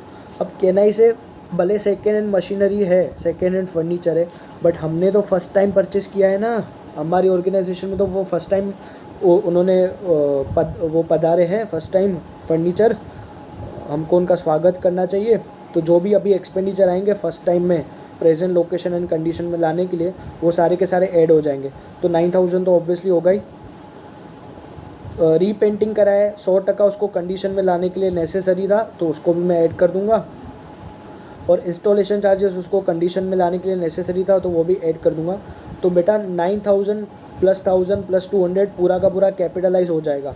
क्यों कैपिटलाइज हो जाएगा? Because it was necessary to bring the furniture into its present location and condition, ठीक है। तो वही लिखा होगा, पढ़ लेते हैं एक बार। Total cost 10,200 as I said, 9,000 + 1,000 + 200। क्यों है? ऑब्वियसली मैंने बोला जैसे कि ज़रूरी था to bring the furniture into its present location condition. Second, अभी फिर से वही लाइसेंस वाला आएगा यार। Expense in connection with obtaining a licence 20,000। During the course of the year cinema company was fine 1,000 for contravening the rules. Renewal fee 2,000 for next year also paid. अब ध्यान से सुनना, लाइसेंस का तो अपने को पता है कि लाइसेंस तो ज़रूरी था तो सिनेमा को चलाने के लिए, तो उसको तो हम कैपिटलाइज कर देंगे। अब क्या हुआ, सिनेमा कंपनी को फ़ाइन लगा। कहना इसे अगर फ़ाइन लगा तो तुमने क्या कुछ उखाड़ा है क्या ज़िंदगी में? मतलब तुम्हारी सिनेमा की एफिशिएंसी बढ़ेगी क्या उससे? कहना इसे मेंटेनेंस के लिए था, तुम्हारी सिनेमा अच्छे से जैसे पहले चल रही थी वैसे अभी भी चल सके, उसके लिए तुमने फ़ाइन पे किया है ना, तो उससे कोई एडिशनल बेनिफिट तो जनरेट हुआ नहीं, उससे तुमने कोई तीर तो मारा नहीं है, तो उसको क्या बोलेंगे हम? रेवेन्यू। ठीक है, तो 20,000 का था कैपिटल, 1000 का था रेवेन्यू। अब renewal fee 2000 for next year is also paid. ठीक है, अब ये रीन्यूअल फीस है, ये भी इससे भी तुमने कोई बड़ा तीर तो मारा नहीं है ना कि लेट से कोई एफिशिएंसी बढ़ी, तो ये भी एक मेंटेनेंस पर्पस के लिए है, तो ये भी है रेवेन्यू नेचर, और ये है प्रीपेड। क्यों? क्योंकि नेक्स्ट ईयर पे करना है, और नेक्स्ट ईयर का है अभी पे किया है, तो रीन्यूअल फी जो है एडवांस में पे किया है, तो वो हो जाएगा प्रीपेड एक्सपेंस, एंड 100% वो कौन सा है? रेवेन्यू नेचर का है। तो बेटा 20,000 लाइसेंस का था, जो वो कैपिटल 1000 था वो मेंटेनेंस के लिए था, तो फ़ाइन भरा तुमने तो रेवेन्यू, और रीन्यूअल फ़ी जो तुमने भरा 100% रेवेन्यू। ठीक है, उसका आंसर है, इजी है। अब फायर इंश्योरेंस 1000 पे किया तुमने। असेट, क्या ये असेट से कोई एफिशिएंसी बढ़ी असेट की? नहीं, मेंटेनेंस पर्पस है कि नहीं? मेंटेनेंस पर्पस, और प्रीपेड है, थोड़ा बहुत करेंट ईयर, थोड़ा बहुत प्रीपेड है। ठीक है, तो 1 ईयर के लिए। सी कब भरा? 1 अक्टूबर 2019, यानी बिल्कुल 6 महीने, बिल्कुल 6 महीने, तो 6 महीने इस साल के लिए, 6 महीने नेक्स्ट साल के लिए, तो थोड़ा बहुत प्रीपेड, आधा प्रीपेड हो जाएगा।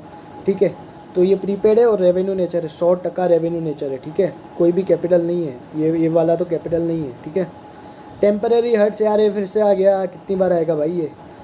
तो टेम्परेरी हर्ट्स भाई ज़रूरी था, तो कैपिटलाइज कर देंगे इसको। ठीक है, तो ये हो गया अपना। तो देखा कितना ईजी लग रहा है अभी अपने को। समरी ये वो 6 पॉइंट्स याद है, कॉन्सेप्ट याद है, रीजंस भी पता है हमको, इसमें से उठा के लिखते हैं तो कितना इजी हो रहा है। Illustration 4, illustration 5। ठीक है, अब इलस्ट्रेशन 4 पे जाते हैं फटाफट। क्या बोला है? रीज़न बताओ और बताओ क्लासीफाई करो। तो overhauling expense 25,000 for the engine of a motor car to get better fuel efficiency. ऐसा पहले भी देखा, फ्यूल एफिशिएंसी बेटर हो रही है, बढ़ रही है, तो 100% वो एडिशनल बेनिफिट जनरेट कर रहा है, एफिशिएंसी बढ़ा रहा है, तो कैपिटलाइज कर देंगे, तो ये हो जाएगा कैपिटलाइज। ठीक है, तो नीचे लिखा हुआ है, पढ़ लेना। Inauguration expense of 25 lakh. अब ये इंटरेस्टिंग है और तुमको पता होना चाहिए, आना चाहिए। तो इनॉग्रेशन एक्सपेंस है 25 लाख का for opening a new manufacturing unit in an existing business. अब ध्यान से सुनना, एक बात बता देता हूँ, तुम कोई बिज़नेस ओपन करते हो ना, तो इनॉग्रेशन अगर उसका कोई एक्सपेंस आता है, इनॉग्रेशन एक्सपेंस मतलब जब तुम स्टार्ट करने वाले हो, राइट, और तुम कोई चीफ गेस्ट बुलाते हो, कुछ कुछ ऐसा फंक्शन रखते हो, फूड डिस्ट्रीब्यूट करते हो, उसका कुछ खर्चा आता है। तो एक बात याद रख लेना, ये जो इनॉग्रेशन एक्सपेंस हुआ, कहना इसे, ये जो एक्सपेंडिचर है वो कहना इसे कि ये जो एक्सपेंडिचर है ये तुमको बेनिफिट तो देगा, पर क्या तुमको 4, 5, 6, 7 साल के लिए बेनिफिट देगा क्या? ये इनिशियल स्टेज में करते हैं टू अट्रैक्ट द कस्टमर्स। अभी इसमें लॉन्ग टर्म शॉर्ट टर्म वाला सॉल्यूशन पढ़ना है, इसका लॉन्ग टर्म शॉर्ट टर्म वाला कॉन्सेप्ट आ रहा है। अगर मैंने इनॉग्रेशन एक्सपेंस किया है, लेट्स से 2 रेस्टोरेंट ओपन हुए, एक रेस्टोरेंट का नाम था लेट्स से जे रेस्टोरेंट और एक का नाम था के रेस्टोरेंट। तो अभी लेट्स से जे रेस्टोरेंट ने इनॉग्रेशन नहीं किया, ऐसे ही रेस्टोरेंट खोल के बैठ गया। के रेस्टोरेंट ने इनॉग्रेशन किया, चीफ गेस्ट को बुलाया, अपनी रेस्टोरेंट की कुछ फूड आइटम्स फ्री में डिस्ट्रीब्यूट की, एडवर्टीजमेंट किया, इनॉग्रेशन एक्सपेंस में ये सब किया।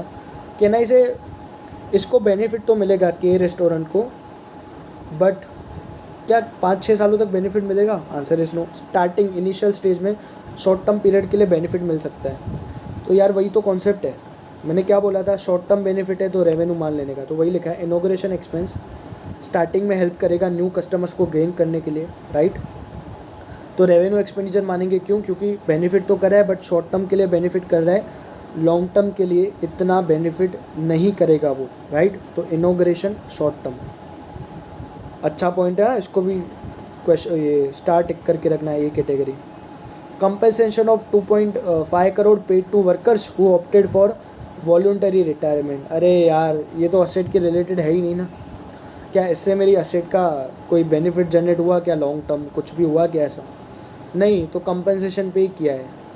तो क्या करूँगा, रेवेन्यू एक्सपेंडिचर, जैसे सैलरी होता है यार, जैसे सैलरी रेवेन्यू होता है, वैसे कंपनसेशन क्या होता है, रेवेन्यू ही तो होता है, राइट। तो क्या लिखा है, सिग्निफिकेंट है बट है तो रेवेन्यू नेचर। हाँ, अमाउंट बहुत बड़ा हो सकता है बट रेवेन्यू नेचर है, क्यों? क्योंकि असेट का तो कोई फ़ायदा हुआ नहीं है इसमें, ठीक है। तो देख रहे हो कितना ईजी हो रहा है अभी, अपन ने इलस्ट्रेशन 1 में इतना ध्यान दिया, उसके बाद देख रहे हो कितना ईजी हो रहा है इलस्ट्रेशन 2, 3, 4, ठीक है। वो 6 पॉइंट में से ही पूरा का पूरा कवर हो जा रहा है, बस यही चाहिए। इलस्ट्रेशन 5 अभी आया रिसीट्स, ईजी है, तुमको आ जाएगा, बताऊँगा। तो classify the following expenditure receipts, capital और रेवेन्यू। तो देखते हैं, ईजी है, पता चल ही जाएगा तुम्हें। 10,000 स्पेंड किए थे, 10,000 spend as travelling expense of the directors on trips abroad the purchase of capital asset. अब मैंने एक वर्ड बोला था, एक्सपेंडिचर एंड रिसीट दोनों है इसमें, एक्सपेंडिचर का एक क्वेश्चन फिर से वही आया ना कि असेट को लाने के लिए डायरेक्टर्स गए ट्रैवलिंग पे, मतलब ट्रिप पे गए असेट को परचेस करने के लिए। लेट से मेरे को एक असेट चाहिए थी, लेट से मैं गुजरात में बैठा हूँ, मैं गुजरात में बिज़नेस करता हूँ, मेरे को जाना है महाराष्ट्र से एक असेट परचेस करनी है और उसको मेरे डायरेक्टर्स लेके आएंगे, ठीक है। उस असेट की कॉस्ट है लेट से 50 लाख रुपए। डायरेक्टर्स को मैंने भेजा ट्रिप पे, असेट भी लेके आओ तुम लोग। मैंने उनका ट्रिप का खर्चा आया लेट से 60,000, उनका खर्चा आया 60,000, ठीक है। तो अभी क्या हुआ, 60,000 खर्चा आया तो 50 लाख की असेट थी। अब डायरेक्टर्स गए वहाँ पे असेट लेने, तो असेट को नेसेसरी कंडीशन में लाने के लिए डायरेक्टर्स को वहाँ पे भेजा है ना, तो it is the expenditure incurred to bring the asset into its present location में लाने के लिए भी, कंडीशन में लाने के लिए भी डायरेक्टर्स को उधर भेजा है, तो उसको हम क्या बोलेंगे, capital expenditure. Second, amount receive from trade receivable, अरे यार डे टू डे ऑपरेशन है मैंने सेल किया है, मैंने गुड्स सेल किए, मैंने सर्विसेज प्रोवाइड किए, उससे ट्रेड रिसीवेबल है और वो मेरे को रिसीव होने वाला है, भले ही रिसीव होने वाला है। अक्रूवल कॉन्सेप्ट याद है ना, अक्रूवल कॉन्सेप्ट, भले ही रिसीव होने वाला है बट वो मेरी इनकम है, और कौन सी इनकम है, रेवेन्यू रिसीट, तो वो हो जाएगा। Third, amount spend on demolition यानी डिस्ट्रॉय कर देना, ख़त्म कर देना, हटा देना वहाँ से, of building to construct a bigger building on the same site. अब केनाई से ये फिर से वही आया कि एक पर्टिकुलर जगह थी, उस पर मेरी बिल्डिंग बनी हुई थी ऑलरेडी, वो बिल्डिंग मेरे को अच्छी नहीं लगी, उसको मैंने हटा दिया और मैंने खुद की अपनी और बड़ी बिल्डिंग बनाई। तो ये जो अपना जो डिमोलिश कर रहे हैं केनाई से, उसमें भी तो खर्चा हुआ होगा ना। तो केनाई से जो मेरी न्यू बिल्डिंग थी, बिगर बिल्डिंग, उसको लाने के लिए ये तो नेसेसरी था ना, अगर इसको हटाता नहीं मैं तो मेरी न्यू बिल्डिंग आती कहाँ पे, तो ऑब्वियसली ये आएगा capital expenditure, because it was necessary to bring the asset into its present location condition. Insurance claim received on account of machinery damaged by fire, केनाई से मैंने बोला था डे टू डे ऑपरेशंस के रिलेटेड नहीं है, और ये तो उसमें हमने थियरी में पढ़ा था, अगर ये डे टू डे ऑपरेशंस के रिलेटेड नहीं है तो फिर ये हो जाएगा कैपिटल, तो ये अपना हो जाएगा कैपिटल रिसीट, तो अपना हो जाएगा इलस्ट्रेशन 5। अब इलस्ट्रेशन 6 देखते हैं। ओके, तो इलस्ट्रेशन 6 था ना अपना, क्या था, 3 क्वेश्चन दिए हुए हैं और पूछा है कि कैपिटल नेचर है बताओ, तो देखते हैं कि है कि नहीं। So messrs AB and company run a restaurant, they renovate some of the old cabins, renovation किया है ओल्ड कैबिन्स का। Because of this renovation some space was made and number of cabins was increase from 10 to 13, the total expenditure was 20,000। ये line की वजह से तो तुमको answer आ ही जाना चाहिए कि रिनोवेशन किया, उसकी वजह से नए केबिन इंक्रीज़ हुए, पहले 10 थे हमारे पास, अभी हो गए 13, तो अगर पहले 10 थे अगर अभी 13 हो गए, उसकी वजह से ये 20,000 रुपये की वजह से, तो ऑब्वियसली ये कैपिटल एक्सपेंडिचर है। क्यों? क्योंकि एडिशनल बेनिफिट जनरेट हुआ, ठीक है। जैसे कि रिलायंस का मैंने एग्जांपल दिया था कि पहले 10 फ्लोर थे, 11th फ्लोर को उन्होंने बनवाया, कंस्ट्रक्ट करवाया 11th फ्लोर को, तो क्या बेनिफिट जनरेट हुआ? यस हुआ। देन ये जो एक्सपेंडिचर की वजह से तुम्हारी जो स्पेस बनी, तुम्हारी जो एडिशनल स्पेस हुई, ठीक है, पहले थे 10 अभी हो गए केबिन 13 केबिन्स हो गए अभी, तो तो ऑब्वियसली ये क्या है, capital expenditure, because it is it results into the additional benefit. Second, Messrs. New Delhi Financing Company sold certain goods on installment payment basis. 5 customers did not pay the installments. To recover such outstanding installments, firm spent 10,000 on account of legal expense. अब मैं कुछ goods बेचता हूँ, मेरे को जो customer से मेरे वो पे नहीं करते, तो कहना से मेरे को कुछ ना कुछ लीगल एक्शन लेना पड़ेगा. तो ये फर्म ने भी वही किया, 10,000 रुपये खर्च किए. तो कहना ही से इससे कोई फ्यूचर बेनिफिट जनरेट हुआ क्या? नहीं, ध्यान से सुनना, कोई एडिशनल बेनिफिट जनरेट नहीं हुआ है.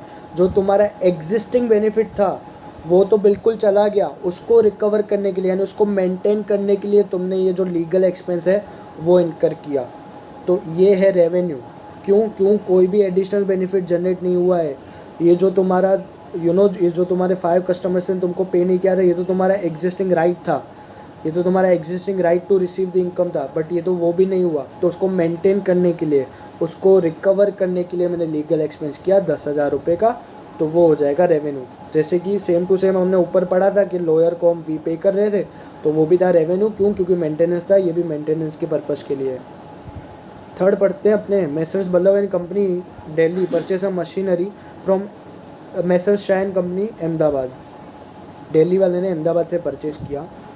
अब ये जो जिसने परचेस किया है बल्लभ एंड कंपनी, उसने 40,000 पे किए ट्रांसपोर्टेशन के लिए, मशीनरी के ट्रांसपोर्टेशन के लिए.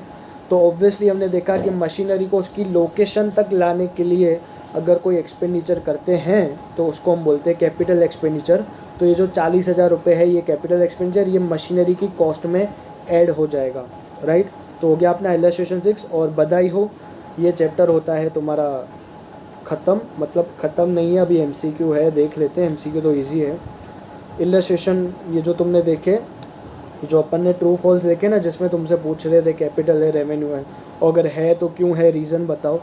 तो ये जो है ये ऐसा एग्जैक्टली इसमें से, मतलब इसमें से नहीं, थोड़ा घुमा फिरा के एग्ज़ाम में पूछेंगे, सिचुएशन देंगे तुमको, बताओ ये कैपिटल है कि रेवेन्यू है, तो तुमको बता देने का कि ये कैपिटल है कि रेवेन्यू है. वो जो समरी थी 6 पॉइंट्स की, उसको दिमाग में रखना, सोते वक्त भी याद होनी चाहिए.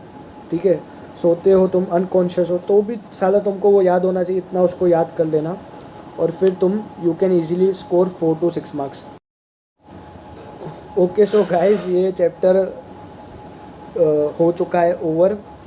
हमने क्या देखा, हमने थियरी सेशन देखा, फिर लास्ट में समरी देखी, एंड देन हमने इलस्ट्रेशन सॉल्व किए. अब ये है MCQ नहीं पूछ सकते वो लोग एग्ज़ाम में, ट्रू फॉल्स पूछते हैं. तो यस, MCQ खाली प्रैक्टिस कर लेना एक बार. और हाँ, अगर इसमें कुछ डाउट है तो yes you can contact me, I will try to solve it. Right. Theoretical questions है, तो थियरेटिकल कौन से हैं देख के जाना एक बार. बोला है distinguish what are the basic consideration. तो बेटा समरी में हमने जो 5 के 6 पॉइंट पढ़े थे वही लिखना है इसमें. और बोला है रेवेन्यू रिसीट को डिफ़ाइन करो एन एग्जांपल दो, तो वो मैंने थियरी सेशन में जो PDF में था वो इधर लिख देना है. How this receipts are treated, तो ये जाता है P&L में. राइट. रेवेन्यू रिसीट्स, एग्जांपल्स दो, एग्जांपल्स भी दे सकते हो तुम लोग. तो यस, ये थियरी क्वेश्चन है, ये भी पूछ सकते हैं 3 to 4 मार्क्स में. MCQ में से प्रैक्टिस कर लेना तुम लोग. बाकी हमने 6 इलस्ट्रेशन तो सॉल्व कर ही लिए. तो yes, almost completed. So I hope this session have helped you. Right. मेरी मेरी एक स्ट्रॉन्ग इच्छा है कि आप मुझे फीडबैक दो. See whether you have like the lecture, whether you don't like the lecture, तुमको पसंद नहीं आया तो भी तुम फीडबैक दो. एंड अगर पसंद आता है तो ऑफकोर्स तुम फीडबैक दो मेरे को. And yes you can suggest me the improvements. And आप बता भी सकते हो कि क्या अच्छा लगा ये सेशन में, क्या बुरा लगा. You can express your opinion in the comment section please. And please इस वीडियो को ज़्यादा से ज़्यादा शेयर करना, क्योंकि I see CA foundation students who are doing self study. ठीक है, ये फ्री सेशन है, कुछ भी कुछ भी मेरे को मिलने तो वाला नहीं है इसमें से. ठीक है, फ्री सेशन है ये. I am trying to help the CA foundation students who are not you know, who cannot afford the expensive coaching classes, right?